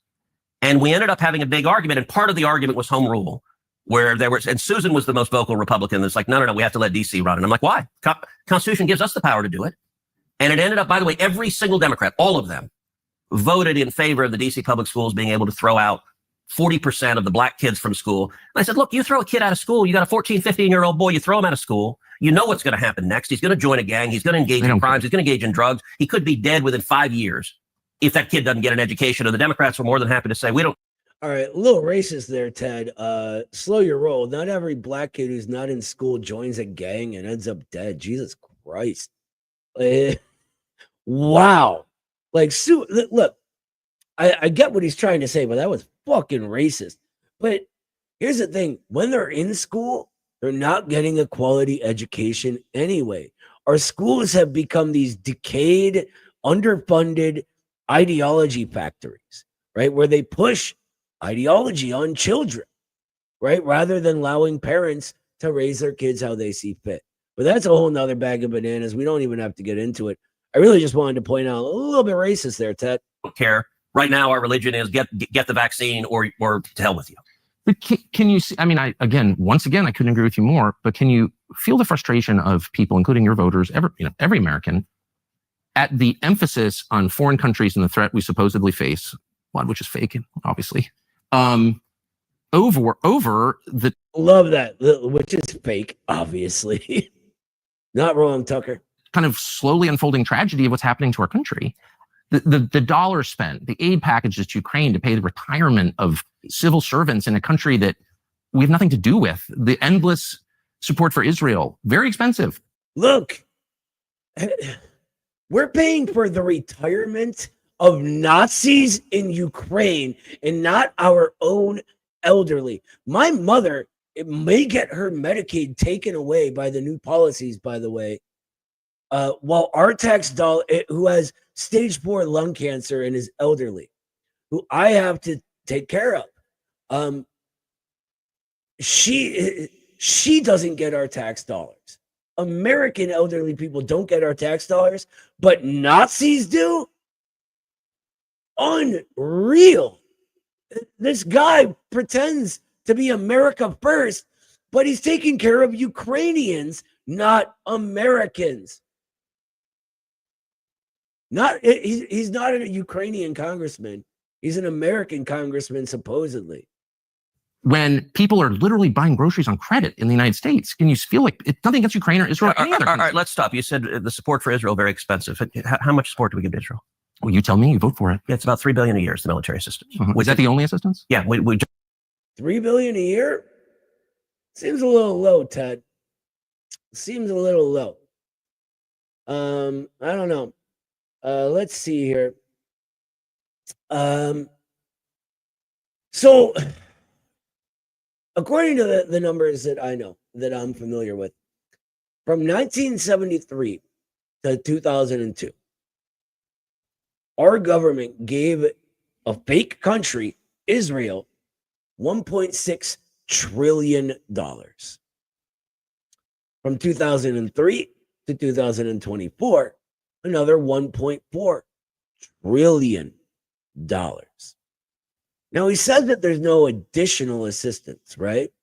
Other than the military. Actually, there's, 3 trillion additional. I don't know what the math there is, but that seems like a lot more than $3 billion a year. I mean, like think about it. They get 7 carrier strike groups, right? 7 of them. Well, actually, they get 11. There's 7 that are actually being deployed, right? They get 58,000 American troops, a bunch of drones, a couple F-18s. I mean, they get so much money spent on them. I mean, one carrier strike group costs billions to operate alone, right? Munitions to make all this run is over 10 billion, right? So how is it only 3 billion a year? That seems ridiculous to me. It's more like almost 40 billion in just military aid, and then another 36 billion in the operations for that.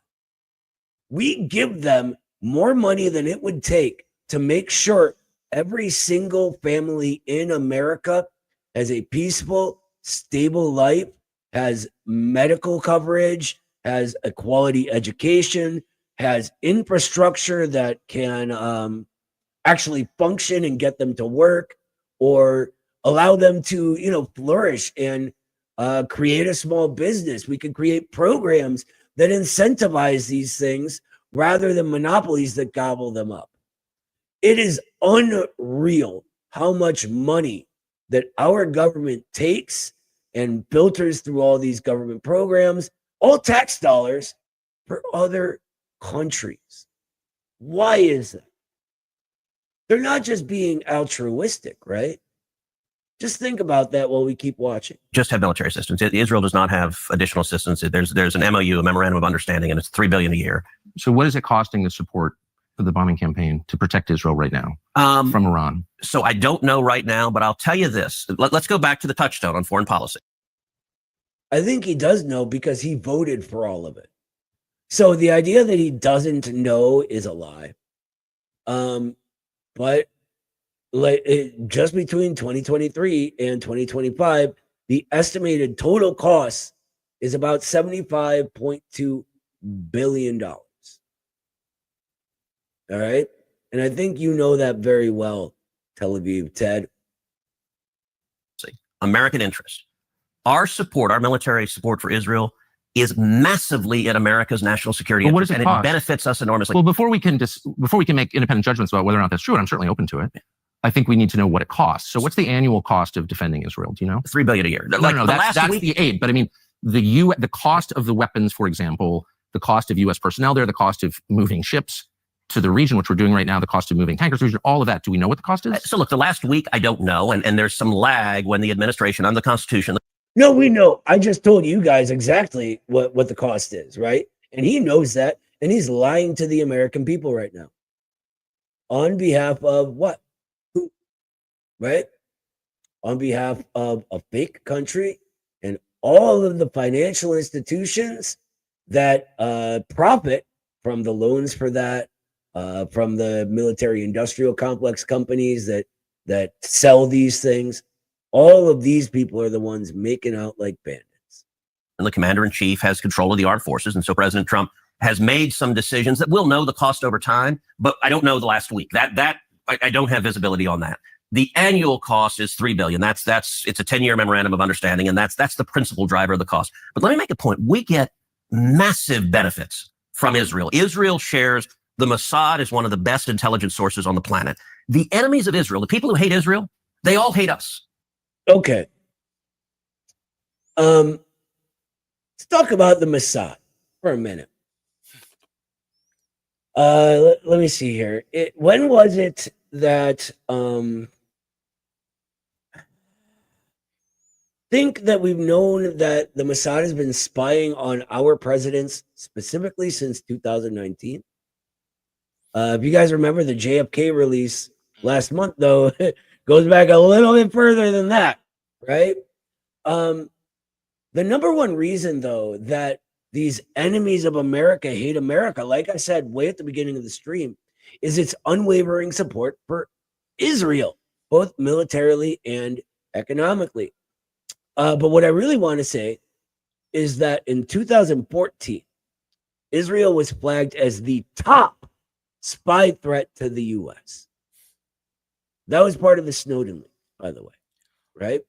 So how is this Mossad our great ally, right? If they're our top spying threat, we know they spy on our president, on our presidents and our government, and it's making countries all over the region hate us, creating enemies for us. How are they our great ally that bring us so many benefits?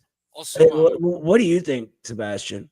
no, yeah, I mean, it's insane. And correct me if I'm wrong, but I believe that JFK was trying to get AIPAC labeled as a foreign lobby, which, it's a whole nother bag of bananas, as Noah likes to say. But I mean, it's been clear from the onset, and it's never been more clear than now. All these politicians postulating and having to talk about Israel before they can even address anything here realistically. Like, these people, if you look at Randy Fine, that senator, the rest of his tweets, they get like 0 likes, and then he posts about Israel, gets 10,000. I mean, what the hell is going on here, guys?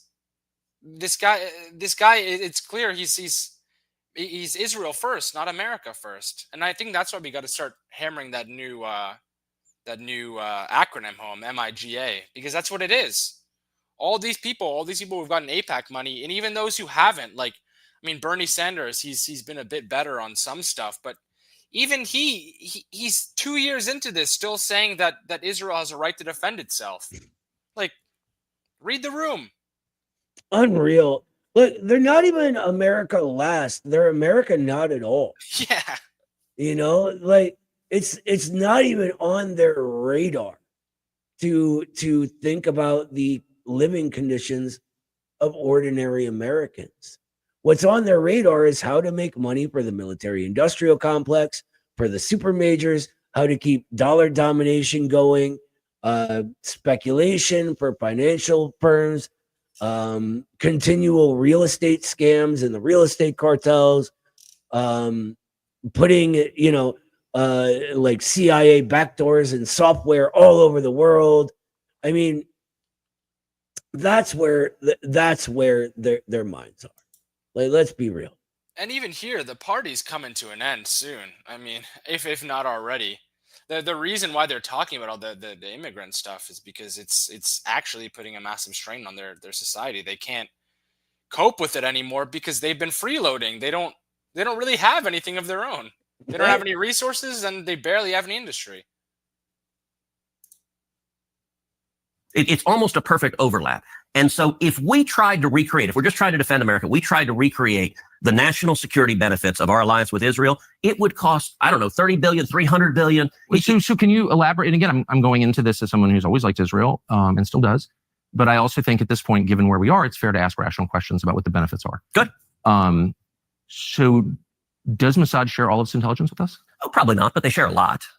We don't share all of our intelligence with them, but we share a lot. It's a close alliance. Okay, this is another trap that Tucker's walking him into, and Ted Cruz is so slow on his feet that he walks right into it. Just keep tuning. They spy domestically in the United States? Oh, they probably do, and we do as well. And friends and allies spy on each other. And I assume all of our allies spy on us. That's okay with you? You know what? One of the things about being a conservative is that you're not naive and utopian. You don't think humans are all. Part of the reason socialism doesn't work is the mantra from each according to his abilities to each according to his needs doesn't work. Okay. Why did you have to throw that in there? Like, it wasn't even about socialism. Because he's trying to get Tucker on his side. Yeah. I think. So let's go into what he just said. Socialism doesn't work. In order to say this, we need a metric of what works. Is it your people? Is it having more than 13% of your people being so well off that they don't struggle paycheck to paycheck? Or 23, I'm sorry. Because I consider 78% of people struggling paycheck to paycheck not working. And that's capitalism right here, right now. Is working, can a system that doesn't work eliminate more poverty than any other force in all of human history? I feel like there's no real metric here. And it's because he doesn't understand this supposed mantra that he calls socialism. Now, when people talk about this saying, they're referring to a quote from Karl Marx in an essay he wrote called The Critique of the Gotha Program. But if you read the essay, he's not saying society should be based on everybody according to their abilities to each be according to their needs. That's not what he's saying. In fact, he didn't even make that saying up. You know who popularized that saying? The Catholic Church. Believe it or not, all through history, the Catholic Church has been very against capitalism because it does not align with its faith, with its religious tenets. Anyone that knows even a little bit about Christianity knows that it is impossible to be for capitalism while embracing this religion and living it. Now, when Marx references this quote, he is doing what the title of that essay implies. He's critiquing the Gotha program. And in the Gotha program, they're basically saying that all workers need the full value of their labor and should get paid equally based on that. And Marx is mocking that. And what he's saying is, look, it is only after we are able to advance society to the point where scarcity is no longer a problem that we can entertain such a notion, right? He's saying this is far off in the future, in a higher stage of society than even the one that we're saying we need to achieve now, right? So I don't know whether Tel Aviv Ted is lying here or directly by knowing what it actually means and lying about it, or whether he's lying by pretending to understand a thing he doesn't. But either way, he is lying to you and insulting your intelligence. Go look up the essay yourself, right? And that's even, we don't have to get into it. It's just wild how easily these lies come out. Yeah, and to go back to your previous point about Christianity, doesn't Michael Hudson have a good point about Jesus Christ actually getting killed for economic reasons with regards to the Romans? Yeah, because he was against the debtors, right? He was against the moneylenders, the financial institutions, the ruling elites. Jesus Christ was a revolutionary. If you are a Christian, so should you be. As a conservative, I assume people act in their rational self-interest. So it's conservative to pay people to spy on you? It's conservative to recognize that human beings act in their own self-interest, and every one of our friends spies on us. And I'm not. Okay, I mean, good point, Tucker. It's conservative to pay people to spy on you. We know that they're going to spy on us. We don't need to pay them to do it, is Tucker's point. Do you like it? That's my question. I'm not asking whether they have motive to do it. Of course they do. I understand that. And by the way, I'm not mad at them, but you're an American lawmaker, so I just want to know, hold on, I want to know your attitude. Yeah. You said that your guiding principle, in fact, the only principle, the only criterion. I said guiding, the overwhelming, I wouldn't say only. Is it in America's interest? Is it in America's interest for Israel to spy on us, including on the president? It is in America's interest to be closely allied with Israel because we get huge benefits for it. And you want to see the clearest. But I just want to stop on this point for a second. That it takes place, as you know, and including on the president of the United States and several precedents. And I just want to know if that's okay and why is it okay? Wouldn't an American lawmaker say to a client state, you're not allowed to spy on us? I'm sorry. I know why you want to. I'm not mad at you, but you're not allowed to. Sure. And I don't care for it. I don't want to be spied on by you. It's kind of weird not to say that, but you don't seem able to say that. Because he can't. I mean, how much money did AIPAC give him, right? I think, like, Tucker makes a good point here. This knowing all of our allies spy on us doesn't give them the right to, right? And we don't have to pay them for the privilege. So why is it that we are giving this fake country so much money knowing that it's the top spying threat to us in the world? Why? And don't give me some nonsense about like the Jews control everything, because this is where Cruz is going to go. Every time you bring up these problems, they accuse you of being an anti-Semite. That's not it. There's something deeper, something cold, hard, and material with actual evidence behind it. And it's financialization, protecting the debtors. Yeah, and Ted Cruz should be scared of this. I mean, maybe they have nothing on him because they've just paid him a shitload of money. But them spying on our politicians only allows them to get blackmail on them. And I mean, I don't know whether or not this is the case for anyone, but there was this one senator, I don't know his name off the top of my head, but he's only received $9 from AIPAC. Why is he getting influence from $9? Is there something else going on? I mean, strange, very strange. Sure, I would say don't spy on us. They're going to anyway. And by the way, the Brits are, the Canadians are. Like, I don't think. Well, I'm not for that at all. I think it's disgusting. But we don't actually pay their. We're not their most meaningful sponsor. We're not sort of paying for the operations of the British government. I got to say, and this is it's weird. We're talking about isolationists. The obsession with Israel. Why is it? Okay. Now I want to point something out. There is a script. Remember my intro, right? Pay attention to the script. Pay attention to the tactics and the playbook. This isn't off the cup. Tel Aviv Ted here is doing something shady because he's doing what everyone else does when this topic comes up. The topic is Israel. Of course you're talking about Israel. Of course you're questioning the fact that our government is giving them billions upon billions upon billions of dollars that is needed here in America. And he says that it's an obsession. Let's listen to what else he's going to say. Also, just one Israel. thing. I don't think I'm obsessed with Israel. Okay, but I think a lot of people are. And like the question, Israel spies on us. Well, so does every other country. Why are you mad at Israel? I guess He's mad at Israel because we're paying them to spy on us. Yeah. We don't pay the Brits. No. I'm hardly the one who. I've never taken money from the Israel lobby. Have you? Taken money from the Israel From AIPAC.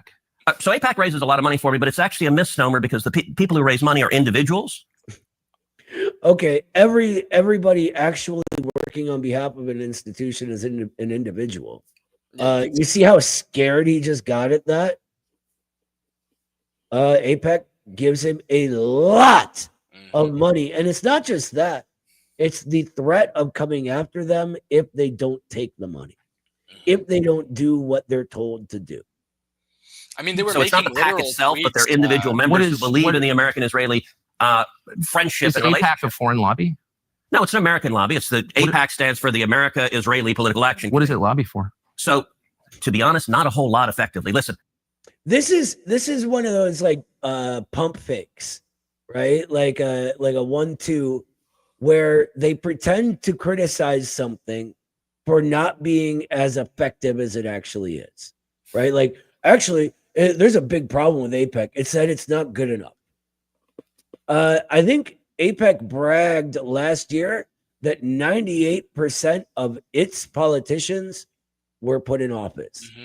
The idea that it's not that effective is absurd. Yeah, and after October 7th, they're literally putting out tweets targeting senators saying we have to primary them. Like, precisely. If that's not foreign influence, then I don't know what is. They're directly telling us who to vote for. No kidding. I came into Congress 13 years ago with the stated intention of being the leading defender of Israel in the United States Senate. Great. That's why? What? Okay. Let's say I'm running for the National People's Congress in China. Let's say I'm Chinese, right? And on my platform is, guys, I am going to be the number one defender of Mexico. Well, Mexico's way over there. We're Chinese, buddy. Why aren't you the number one defender of the Chinese? You know what I mean? Like, how on earth is this okay? Like, why? If You're fucking American, Ted. And I've worked every day to do that. AIPAC, a lot of times. AIPAC. Did you just hear that? He's worked every day to do that. Literally admitting he's working on behalf of another country, which happens to be a fake country, by the way. Like we haven't even gotten into the fact that they're not a real country, that they're based in unreality. That we did that on Monday. We don't have to rehash it, but yeah. In fact, I wish we're much more effective. Like there are folks online who are in the fever swamp of terrified of AIPAC, and AIPAC. I'm not terrified of AIPAC at all. You're the one who seems a little uncomfortable when I'm asking. No, not uncomfortable at all. I'm just asking what AIPAC does. He is uncomfortable. He is. Does my understanding, having known a lot of people who work at AIPAC, is that it lobbies on behalf of the Israeli government. Wrong. Oh, okay. America has thousands of colleges and universities, and a lot of them, unfortunately, are basically just scams. It's one of those things nobody really wants to talk about, but everybody on some level knows that it's true. What's an impressive college in 2025? There aren't many at all. Hillsdale is one of them. It is the exception. They cut straight through the woke garbage. They give their students a real education, an actual education. Be a Hillsdale student and ask yourself, is this the best educated 22-year-old I've met in a long time? Yeah, because they don't have propaganda in their education, just the truth, facts, history, English, math. If you think it sounds good, because it is good, think of this. Hillsdale is offering over 40 free online courses you can enroll in today. There's no catch at all. You don't have to pay anything. I can hit you up for anything. It's free. You can learn about the Constitution, the Bible, the basis of Western civilization, Rome's rise and fall, early Christian church, things that actually matter. Not one dime. Free. They have a new class called Understanding Capitalism that teaches Americans basic economic ideas, describes our own system, a system that is falling apart. A lot of people want you to hate, but for 250 years has been the best and most productive in the world. You'll understand the basis of our economy from founding till president. Hillsdale not afraid to preach the message our country has forgotten, which is freedom is good, Christianity is good, markets are good, and they make this country better by raising well-educated students. We endorse this as a college hater. I love Hillsdale. Go to tuckerforhillsdale.com to sign up for Understanding Capitalism today. Of course, Understanding Capitalism, zero cost, just the truth. That's tuckerforhillsdale.com to enroll for free. When was the last time AIPAC took a position that deviated from Prime Minister Netanyahu? All the time. Name one. Okay. Let me go back and get a little history. If you want Name one. No. Let me do something else. Why can't you name one, Tel Aviv Ted? Do a deep dive on AIPAC. I don't. I want to do a shallow dive. No. I want to get to the core question. AIPAC is lobbying for a foreign government. And I don't, it's not. It's lobbying for the United States. Yeah, who are they lobbying for then? Just concerned citizens? I don't understand. Right. It is lobbying for a strong U.S.-Israeli relationship. Okay. So it has nothing to do with the foreign government. It wants America and Israel to be closely allied.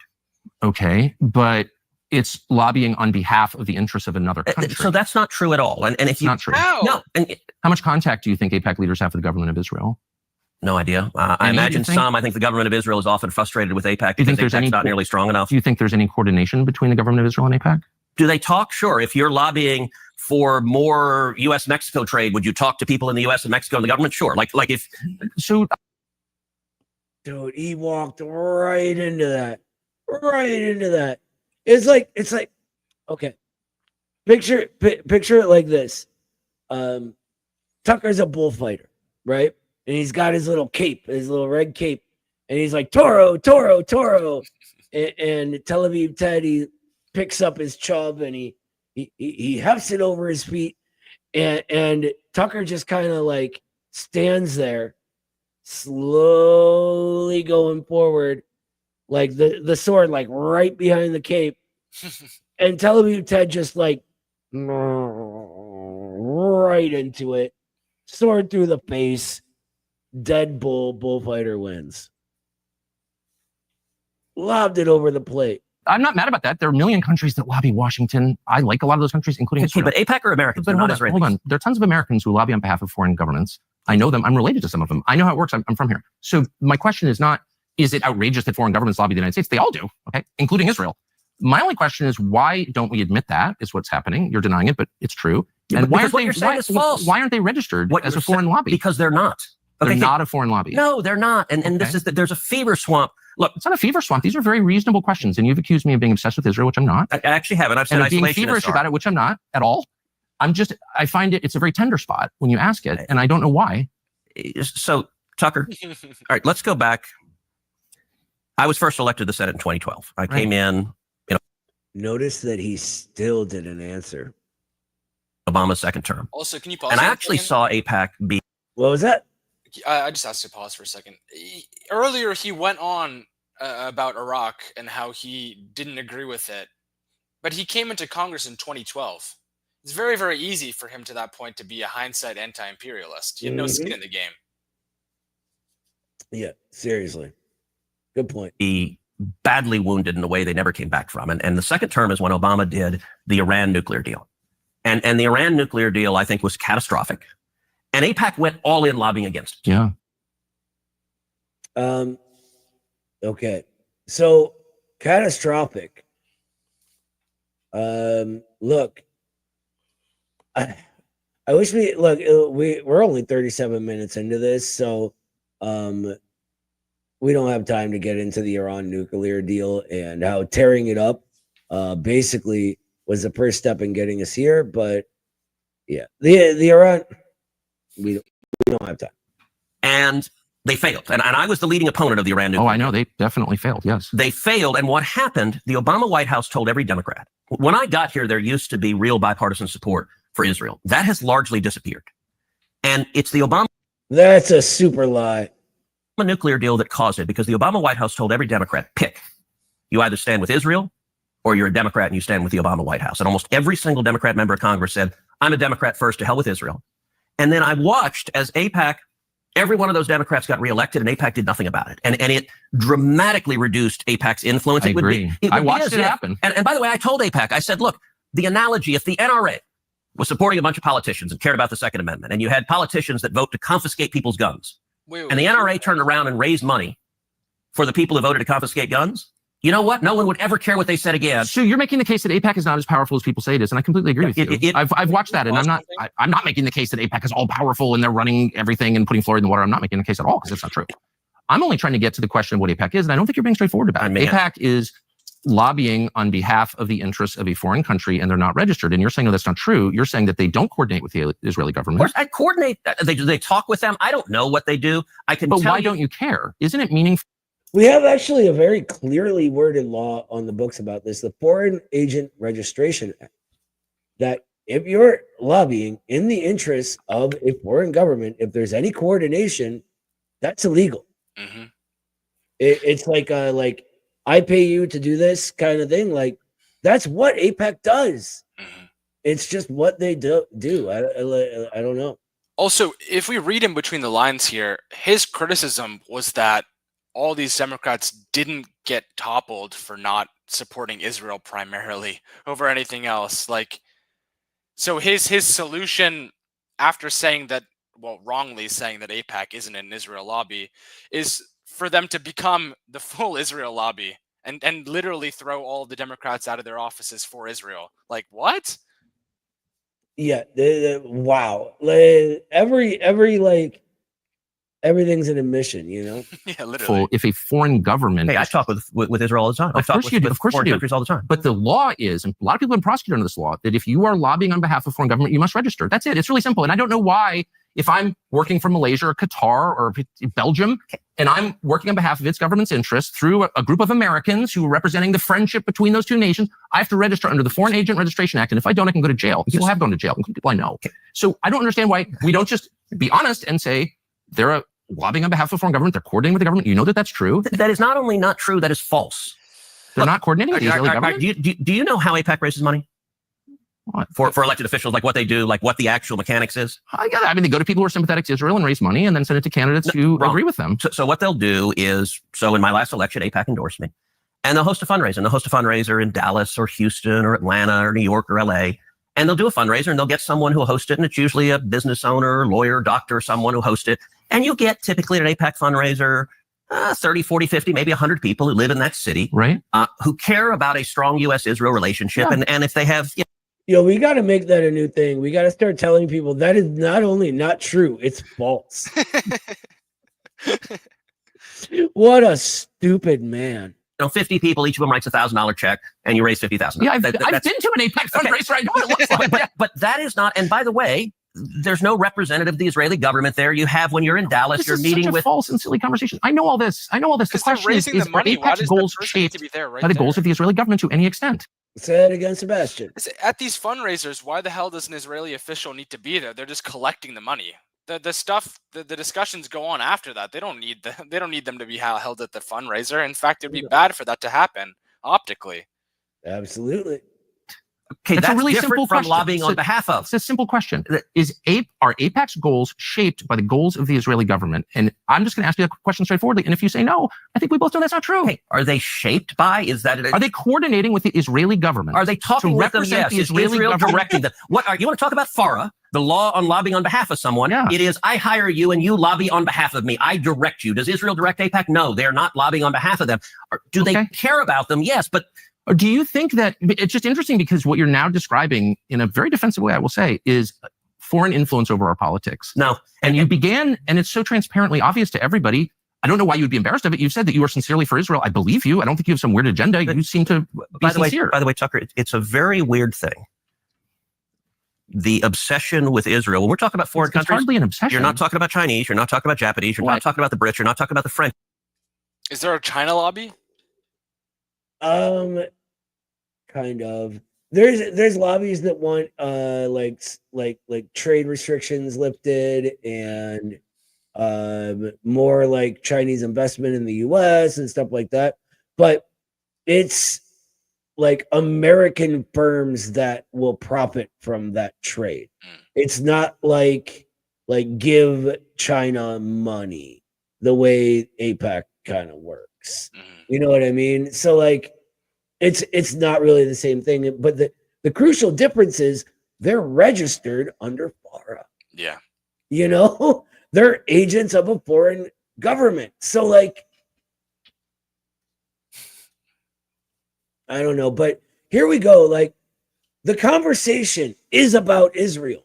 So it is not useful to say it's an obsession.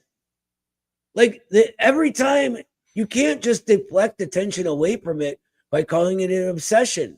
No, we're talking about Israel. We're not talking about the French at the moment, right? And this is part of the script. Answer the question, what about the Jews? What about the Jews? Oh, I'm an anti-Semite now. You see what he just did there? It goes from Israel to the Jews in order to imply that Tucker is an anti-Semite for questioning this thing. And here's the thing. Actual anti-Semites take advantage of the fact that the Zionists do this, right? That Israel does this because they want the spread of anti-Semitism. That's a whole nother bag of bananas, though. Senator, you're asking the question, Tucker. You're asking, why are the Jews controlling our foreign policy? Senator, that's what you just asked. Hardly saying that. And I have... That is exactly what you just said. Well, actually, I can speak for myself and tell you what I am saying. Good. On behalf not simply of myself, but on my many Jewish friends who would have the same questions, which is to what extent, and it's interesting you're trying to derail my questions by calling me an anti-Semite, which you are. I did not. Of course you are. and rather than be honorable enough to say it right to my face, you are in a sleazy, feline way implying it, or just asking questions about the Jews. I'm not asking questions about the Jews. There's nothing to do with Jews or Judaism. It has to do with the foreign government. Isn't Israel? Yep. And that's another conflation Zionists like Tel Aviv Ted here always make. Israel equals Jews. No, it doesn't, right? Zionism doesn't equal Judaism or Jews either. And this conflation is part of the, rhetorical assault on the American people, for lack of a better way to put it. You know what I mean? I think though, like, I want to continue with this, but we're getting like pretty long here, and I want to start the space up. So let's keep going for a minute longer. Israel controlling our foreign policy. That's not about the Jews. You said, I'm asking you. And by the way, you're the one that just called me, I think, a sleazy feline. So let's be clear. It's sleazy to imply that I'm an anti-Semite, which you just did. No, I just said, why is that the only question you're asking? You answer it. Give me another reason. If you're not an anti-Semite, give me another reason why the obsession is Israel. You see what a like shitty, like, I mean, Tucker was right. He's a sleazy feline. The sleaziness of like saying there's an obsession with Israel and then saying, like, give me another reason. There's no obsession, right? It's just the topic of this conversation, and it's a very, very big problem. I mean, I don't think there's any country on this planet that we're giving nearly as much money to. And I mean, to his previous point, yeah, they're not. All these other ones are labeled as foreign lobbies. That's the pertinent problem. Yeah. And yes, as to your question, yes, I do. So we should. Oh yeah. We're getting very over time. So unfortunately, I have a meeting at 7. This is a great place to leave off and start a part 2, though. So let's do the space now, or I tell you what. Why don't you guys tell us? Would you rather do a space and discuss this with us, or have us keep reacting? Like, 1s if you want the space, 2s if you want us to keep going like this in the chat. We'll wait. 1s for the space, 2s for continuing the video.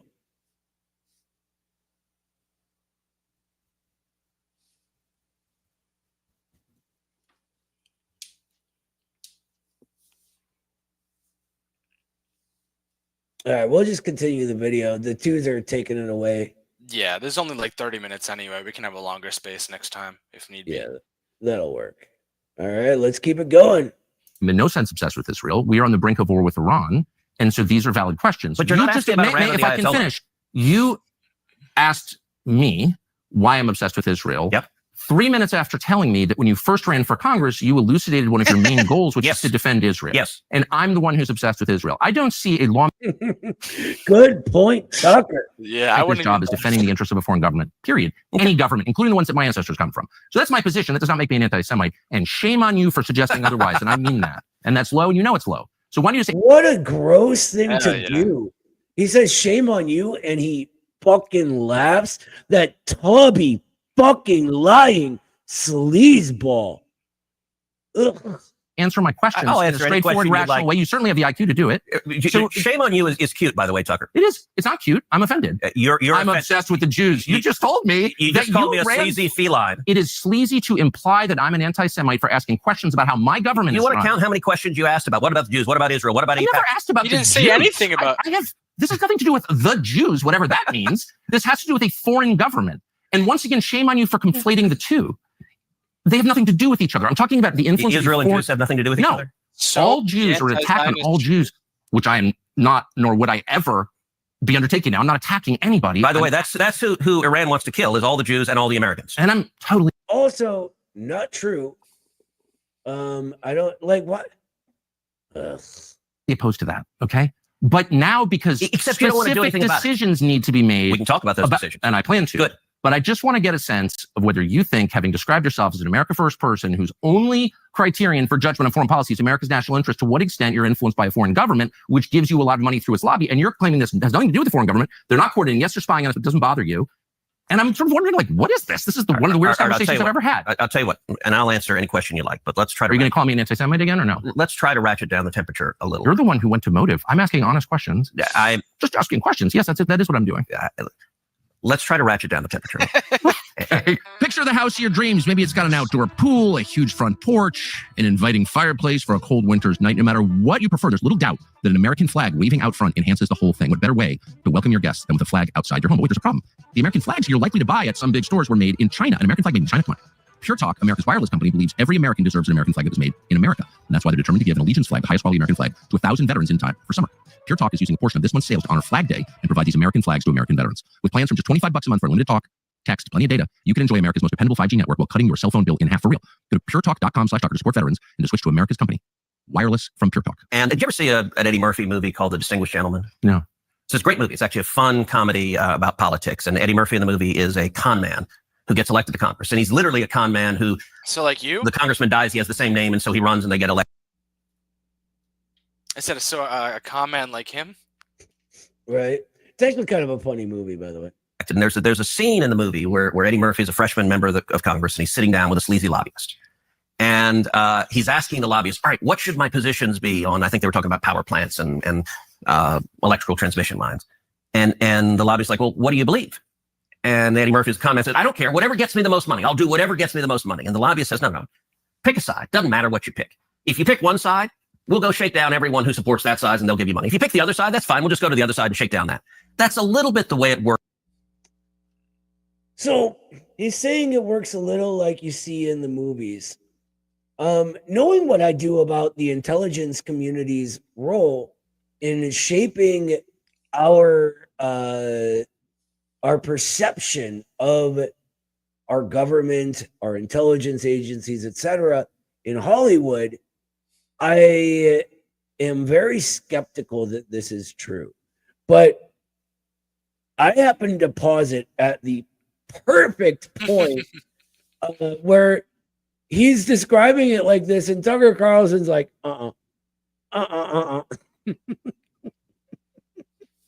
Works, and you often get leftists in the media who say, for example, if you support the Second Amendment, as you do and I do, well, you're just bought and paid for by the NRA. And that actually is backwards. I believe in the Second Amendment because I believe in the Constitution. Now, am I proud that the NRA supports me? Sure, because people who care about the Second Amendment want to support leaders who fight for it. But it gets it backward. Look, AIPAC, when I ran for the Senate, AIPAC didn't support me. Oh, yeah, lobbying's totally on the level. Big money controlling all our politicians. It's not a big deal. It works exactly the way we're telling you. Don't worry, guys. We take millions and millions and millions of dollars. And you know, Alec got caught literally writing legislation, but everything's cool. We promise. They just give us money because they like us. He's also empirically wrong. I mean, studies from, I think, Princeton University have outlined that 90% of the politicians that raise the most money win their election. Like, yeah, and not only that, they've also done studies that prove beyond any shadow of a doubt that regular working class Americans have zero say in what actually gets passed as laws. Guess who does? The ruling cartels. Imagine that. They actually said it fits the definition of an oligarchy. I supported Israel before they supported me. I'm happy to have their support because they share. So basically, you're their bitch. You're saying, like, I put this country before my country first. It was awesome. I don't even have enough spine to be a traitor to my country doing it for money. I'm just a willing cuck. That's what he's saying, right? I mean, did I get that wrong? My objective. No, but you're missing it. I'm not suggesting that you're bought and paid for. I'm not saying that. I want to go back and take sincere. I want to go back and take the transcript because you just said a minute ago, I'm slightly paraphrasing, but didn't he say he wanted to ratchet down the temperature? Then he goes all bonkers. No, he's genuinely furious. Yeah. Are you lobbying for a foreign government because they pay you a lot of money? That's basically what you said. So you are suggesting that. Let me just be clear about. So a while ago, I got very interested in subconscious cues that people give. because I knew a guy who had like this really weird experience with police interrogations. One of the things that people tend to do when they're lying is blink a lot. There's like a whole psychological reason they give for that, but that's one of the things they do. Another thing they tend to do is close off, right? They close rather than open up. Now, some people just naturally, like, look at me, like I talk with my hands. I'm always doing this and pointing my pen at people, etc. Right? But it's because I'm like, this is a subconscious way of me trying to put my thought out there, right? Like, bleh, vomit out my thoughts, whatever. When you're lying, you're subconsciously drawing it because you know you're lying. And I have watched Ted Cruz blink like a maniac during this whole rant. About what I think. Your view seems totally sincere. Yes. You take money from people who agree with you. Yeah. I believe that. I take money from people who disagree with me. I'm only trying to get to the question of to what extent is the U.S. government influenced by other governments? And it's a lot. Of course. It's hardly just Israel. It's hardly. And now that I mentioned it, like I can't not pay attention to my own blinking, by the way. Just Israel. I don't think Israel's the main one. There are lots of governments. China is a massive influence on the city. And it's a huge As problem. you know, I think I Israel's couldn't agree the more. main one. I mean, there's a lot, but like, again, other countries are registered, you know, and a lot of other countries have like very clear narrative and discursive handicaps based on that. Like, look at RT had to register, even though it's not actually a government agency, that kind of stuff. So I mean, you know. even amongst the ones that are registered as foreign lobbies, it's almost impossible to argue that any country has more of an influence over our politics than Israel. Yeah, I wonder which ones do.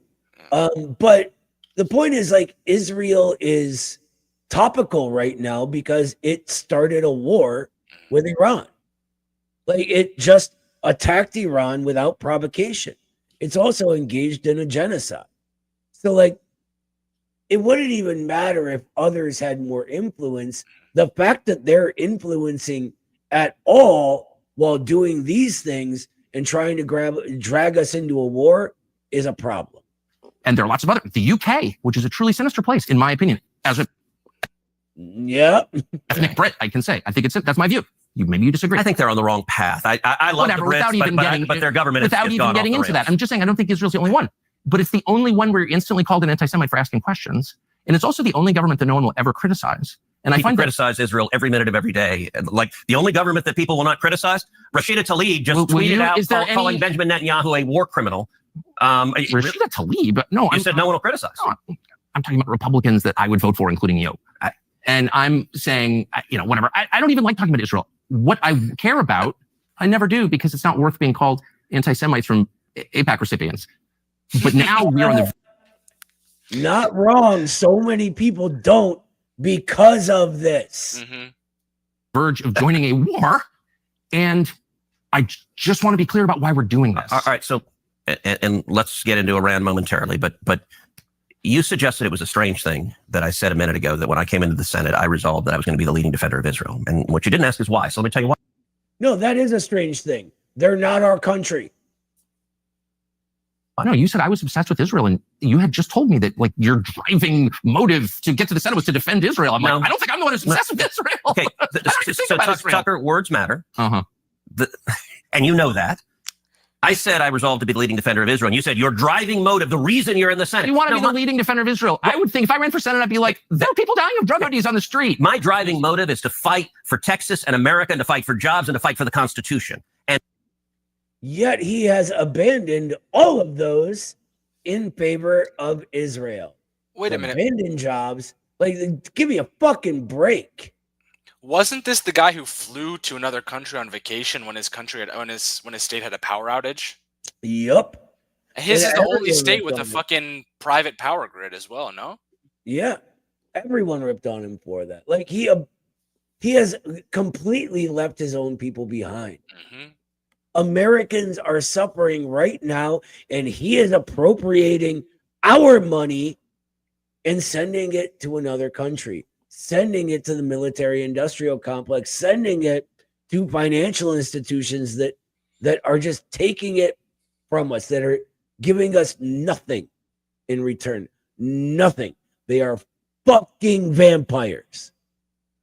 And you played a very, very careful word game of eliding. You're the one who said it, not me. So you still haven't asked why, but I'm going to tell you why. Okay. And the reason is twofold. Number one, as a Christian, growing up in Sunday school, I was taught from the Bible, those who bless Israel will be blessed. And those. If you're a Christian, Israel is not this modern state that calls itself Israel. It is everyone who is part of the new covenant with the divine, right? Through the followers of Jesus Christ, who this guy fucking spits on. Okay? This guy betrays everything Christianity stands for. We already talked about Jesus Christ. And we can go through Bible verses from the New Testament, which is what actually makes you a Christian, that prove this, but we don't really need to. We're getting short on time here. I gotta be at a meeting in like 20 minutes. I apologize, by the way, guys. Party comes first. I'm sort of a duty-based guy, you know. But we'll continue this. Also, maybe tomorrow. Hopefully, I'm not sure. Also, if his motivations are biblical, doesn't this mean that in his eyes, Israel is a mandate of heaven to do literally anything? Like, their actions are inherently justified because they're doing it in the name of God, and it's been ordained in the Bible. Like, yeah, man, good point. Yeah. Those who curse Israel will be cursed. And from my perspective, I want to be on the blessing side of things. Of those who bless the government of Israel? Those who bless Israel is what it says. It doesn't say the government of it, says the nation of Israel. So, yeah, and the nation of Israel, what they're talking about is the people. And they talk about the new covenant, right? That Jesus Christ begins, that the Eucharist, I believe, if I'm using that right, symbolizes. I'm learning about Christianity, but I mean, I grew up agnostic. I grew up in a communist house. We weren't really, I just don't know a lot, but I am learning now. But they're talking about the people, and there's specific biblical references that talk about how it doesn't matter if you're, you know, from here or there, if you're Greek or you know, wherever. What matters is if you're a follower of Jesus Christ. That's what makes you part of this new nation. So this guy doing this in order to drum up political support for a country, a fake country that is engaged in a fucking genocide, that is trying to start a world war, and saying he's doing this on behalf of Christianity is the most disgusting anti-Christian thing I've ever seen in my whole entire fucking life. I apologize for swearing so much, but this guy cannot receive enough ire, enough shame, and enough disgust. His face right now makes me sick to my fucking stomach, doing this in the name of something hundreds of millions of Americans take seriously. Absolutely criminal. This guy should be in fucking prison. That's in the Bible. As a Christian, I believe that. Where is that? I can find it to you. I don't have the scripture off the tip of my. You pull out the phone and use it. It's in Genesis. But so you're quoting a Bible phrase. You don't have context for it. And you don't know where in the Bible it is. But that's like your theology. I'm confused. What does that even mean? Tucker, I'm a Christian. I want to know what you're talking about. Okay. Where does my support for Israel come from? Number one, because biblically we're commanded to support Israel. But number two, hold on. No, Hold on. You're a senator, and now you're throwing out theology, and I am a Christian, and I am allowed to weigh in on this. We are commanded as Christians to support the government of Israel? We are commanded to support Israel. And what does that mean, Israel? We're told those who bless Israel will be blessed. But hold on, define Israel. This is important. Are you kidding? This is a majority Christian country. Define Israel? Do you not know what Israel is? That would be the country you've asked like 49 questions about. So that's what Genesis, that's what God is talking about. The nation of Israel, yes. And so is that the current borders, the current leadership? He's talking about the political entity called Israel? He's talking about the nation of Israel. Yeah, nations exist, and he's discussing a nation. A nation was the people of Israel. Is the nation God's referring to in Genesis, is that the same as the country run by Benjamin Netanyahu right now? Yes, it is. Okay. Wow. Got him He to admit it. doubles down on bullshit that is easily, by any thinking person, easily just noticed as a fucking lie. I apologize for how much I'm swearing, but this guy is driving me absolutely bonkers right now.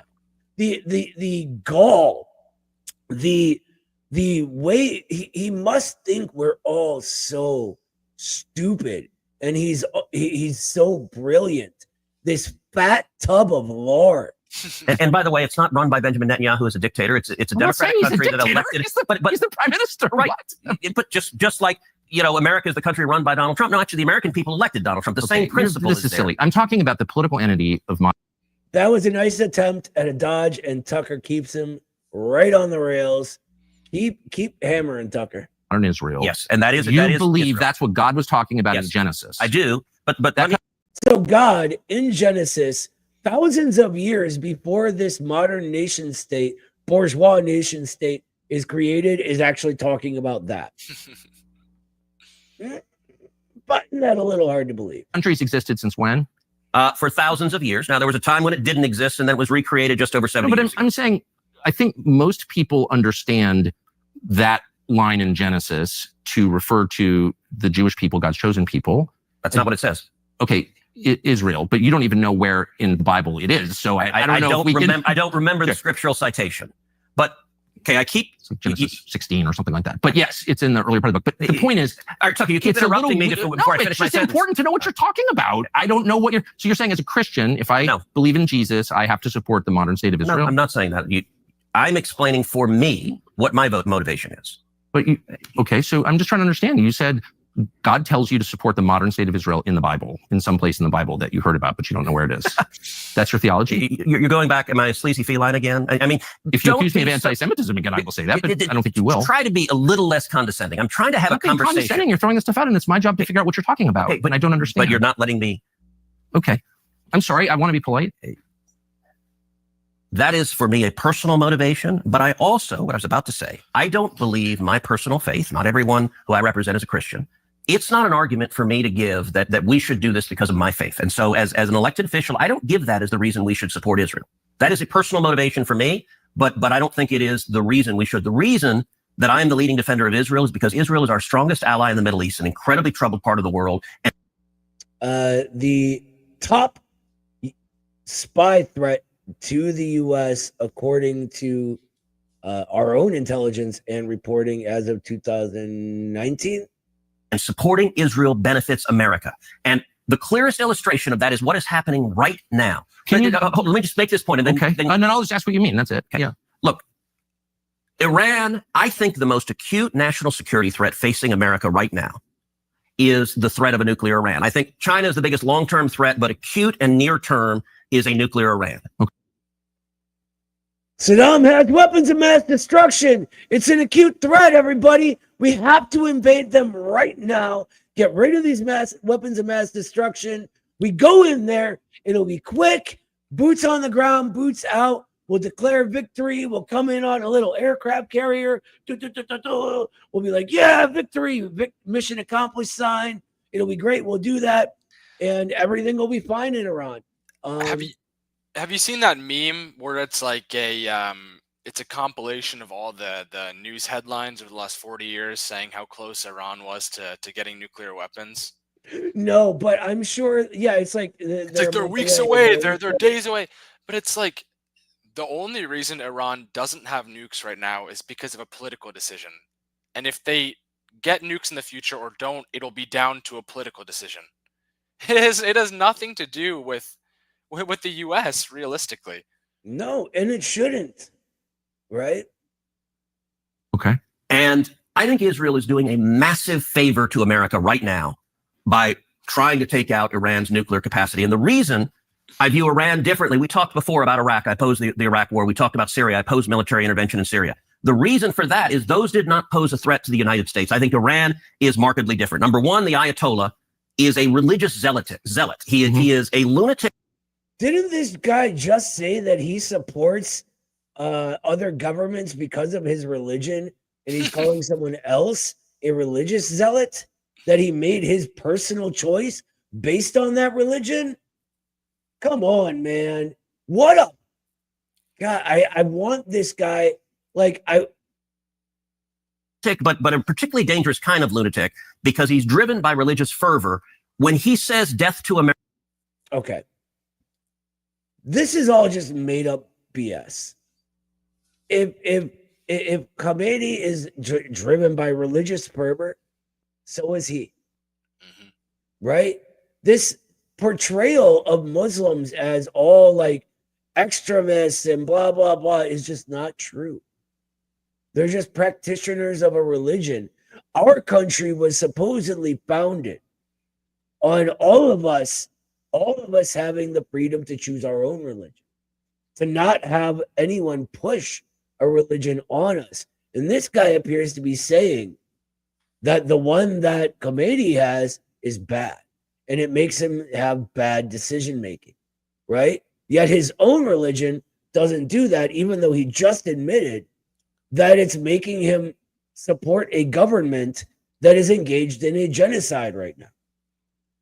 I mean, the chauvinism and stupidity, all like, maybe it's not that. Maybe it's just a bunch of like dumbness crammed into his cheeks and his little tum-tum, you know? Joey with the 20. Thanks, brother. Yeah. What I found interesting from this interview is that Ted Cruz effectively describes himself as a Kissingerite without calling himself that. His obsession on Reagan's foreign policy makes it abundantly clear to me. Yeah, that's a really good point. Because, I mean, like, whose foreign policy was Reagan's foreign policy after all? You know, like, Reagan was a fucking actor. He wasn't an intellectual. He wasn't a thinker. Kissinger was. Kissinger was a strategist, right? All right, let's keep going for a little bit longer, and then we gotta also run. I don't know where I read this, but didn't Nancy and Ronald have a not a mystic, but like a fortune teller, basically? Oh man, like an astrologer that they would talk to and then let drive policy decision. Yeah, I wouldn't be surprised. America and death to Israel, I believe him. And I think Iran is trying to get a nuclear weapon because there is a very real possibility they would use a nuclear weapon. So, okay. Where is the evidence for this?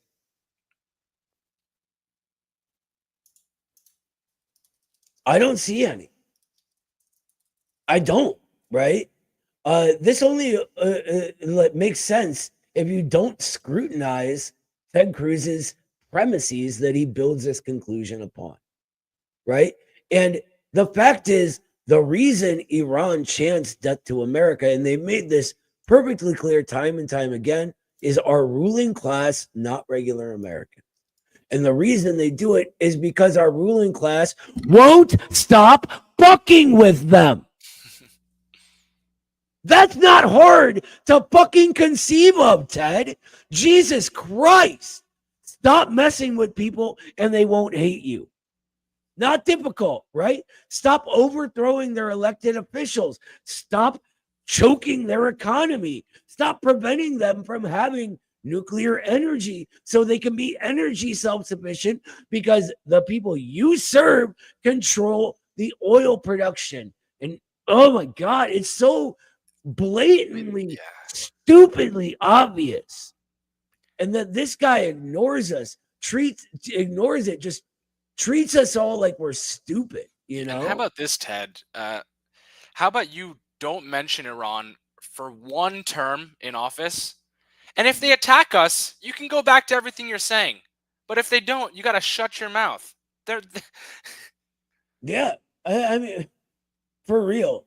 So you want to ask, how does supporting Israel benefit us? Right now, this tiny little country, the size of the state of New Jersey, is fighting our enemies for us and taking out their top military leadership and trying to take out their nuclear capacity. They're only our enemies because we've made them enemies. People aren't enemies just because. That makes America much safer. So the president, it puts America in danger because we're allied to a rabid dog who keeps attacking people out of nowhere. This country isn't attacking our enemies. This country is randomly attacking innocent people who have done nothing to them. We have to make that clear, that the hostile party here is the country that this guy is the number one defender of. The president has said repeatedly Iran cannot have a nuclear weapon, and he will do whatever it takes to stop Iran from getting a nuclear weapon. He said that like 100 times. He clearly means it. I think he will use force to affect that if he feels he has to. I think he's been really clear about that. I don't know, but it seems that way. Do you feel that? Do you think that's correct? Whether he would use force to stop a nuclear weapon, I think he has put that option on the table. He certainly suggested. I mean, I have literally no idea. I mean, he said total surrender, right? But this is where we'll wrap up for the night. Look, we're gonna either tomorrow or Saturday, depending. I have to check my calendar. I have a lot of other work going on. We're gonna go for part 2. Make a note of where we're stopped here, Sebastian, and we'll just take up right where we left off. Yeah, and I want to sort of end on this. I make fun of this guy a lot, but there's a reason I've been getting so angry all night. It's because people like this are making this world unstable and dangerous. World War III is right around the corner. If America gets involved, there is a chance other countries get involved with Iran. This isn't isolated to how they tell you it will be. It could get out of hand really quick. And it could be World War III, and it could be a nuclear war. It could end all life on this planet. I have kids. I have family. I have a community I care about, a country I care about. I want what's best for them. And so I say that we stand up to people like Tel Aviv Ted, that we stand on the side of humanity, the side of peace, stability, and prosperity, and point out that it's people like Tel Aviv Ted that have gotten us into this terrible situation.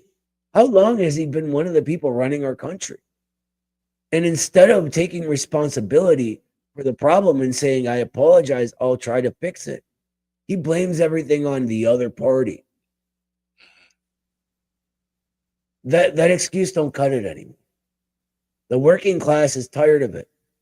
If we want to fix anything, we need to fix it ourselves.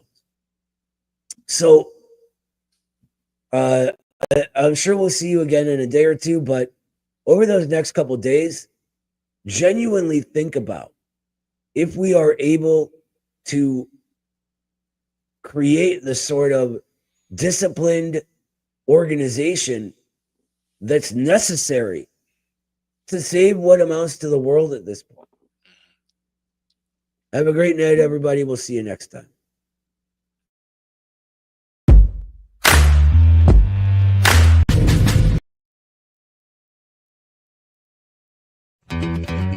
Stand up, all victims of oppression, for the tyrants fear your might. Don't cling so hard to your possessions, for you have nothing if you have no rights. Let racist ignorance be ended, for respect makes the empires fall. Freedom is merely privilege extended, unless enjoyed by one and all. So come, brothers and sisters, for the struggle carries on. The International unites the world in song. So comrades, come rally, for this is the time and place. The international ideal unites the human race. Let no one build walls to divide us, walls of hatred nor walls of stone. Come, greet the dawn and stand beside us. We'll live together or we'll die alone.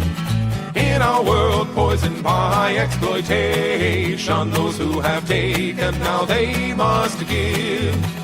And end the vanity of nations, we've but one earth on which to live. So come brothers and sisters, for the struggle carries on. The International unites the world in the song. So comrades, come rally, for this is the time and place. The international ideal unites the human race. And so begins the final drama in the streets and in the fields. We stand unbowed before their armor, we defy their guns and shields. When we fight, provoked by their aggression, let us be inspired by life and love. For though they offer us concessions, change will not come from above. So come brothers and sisters,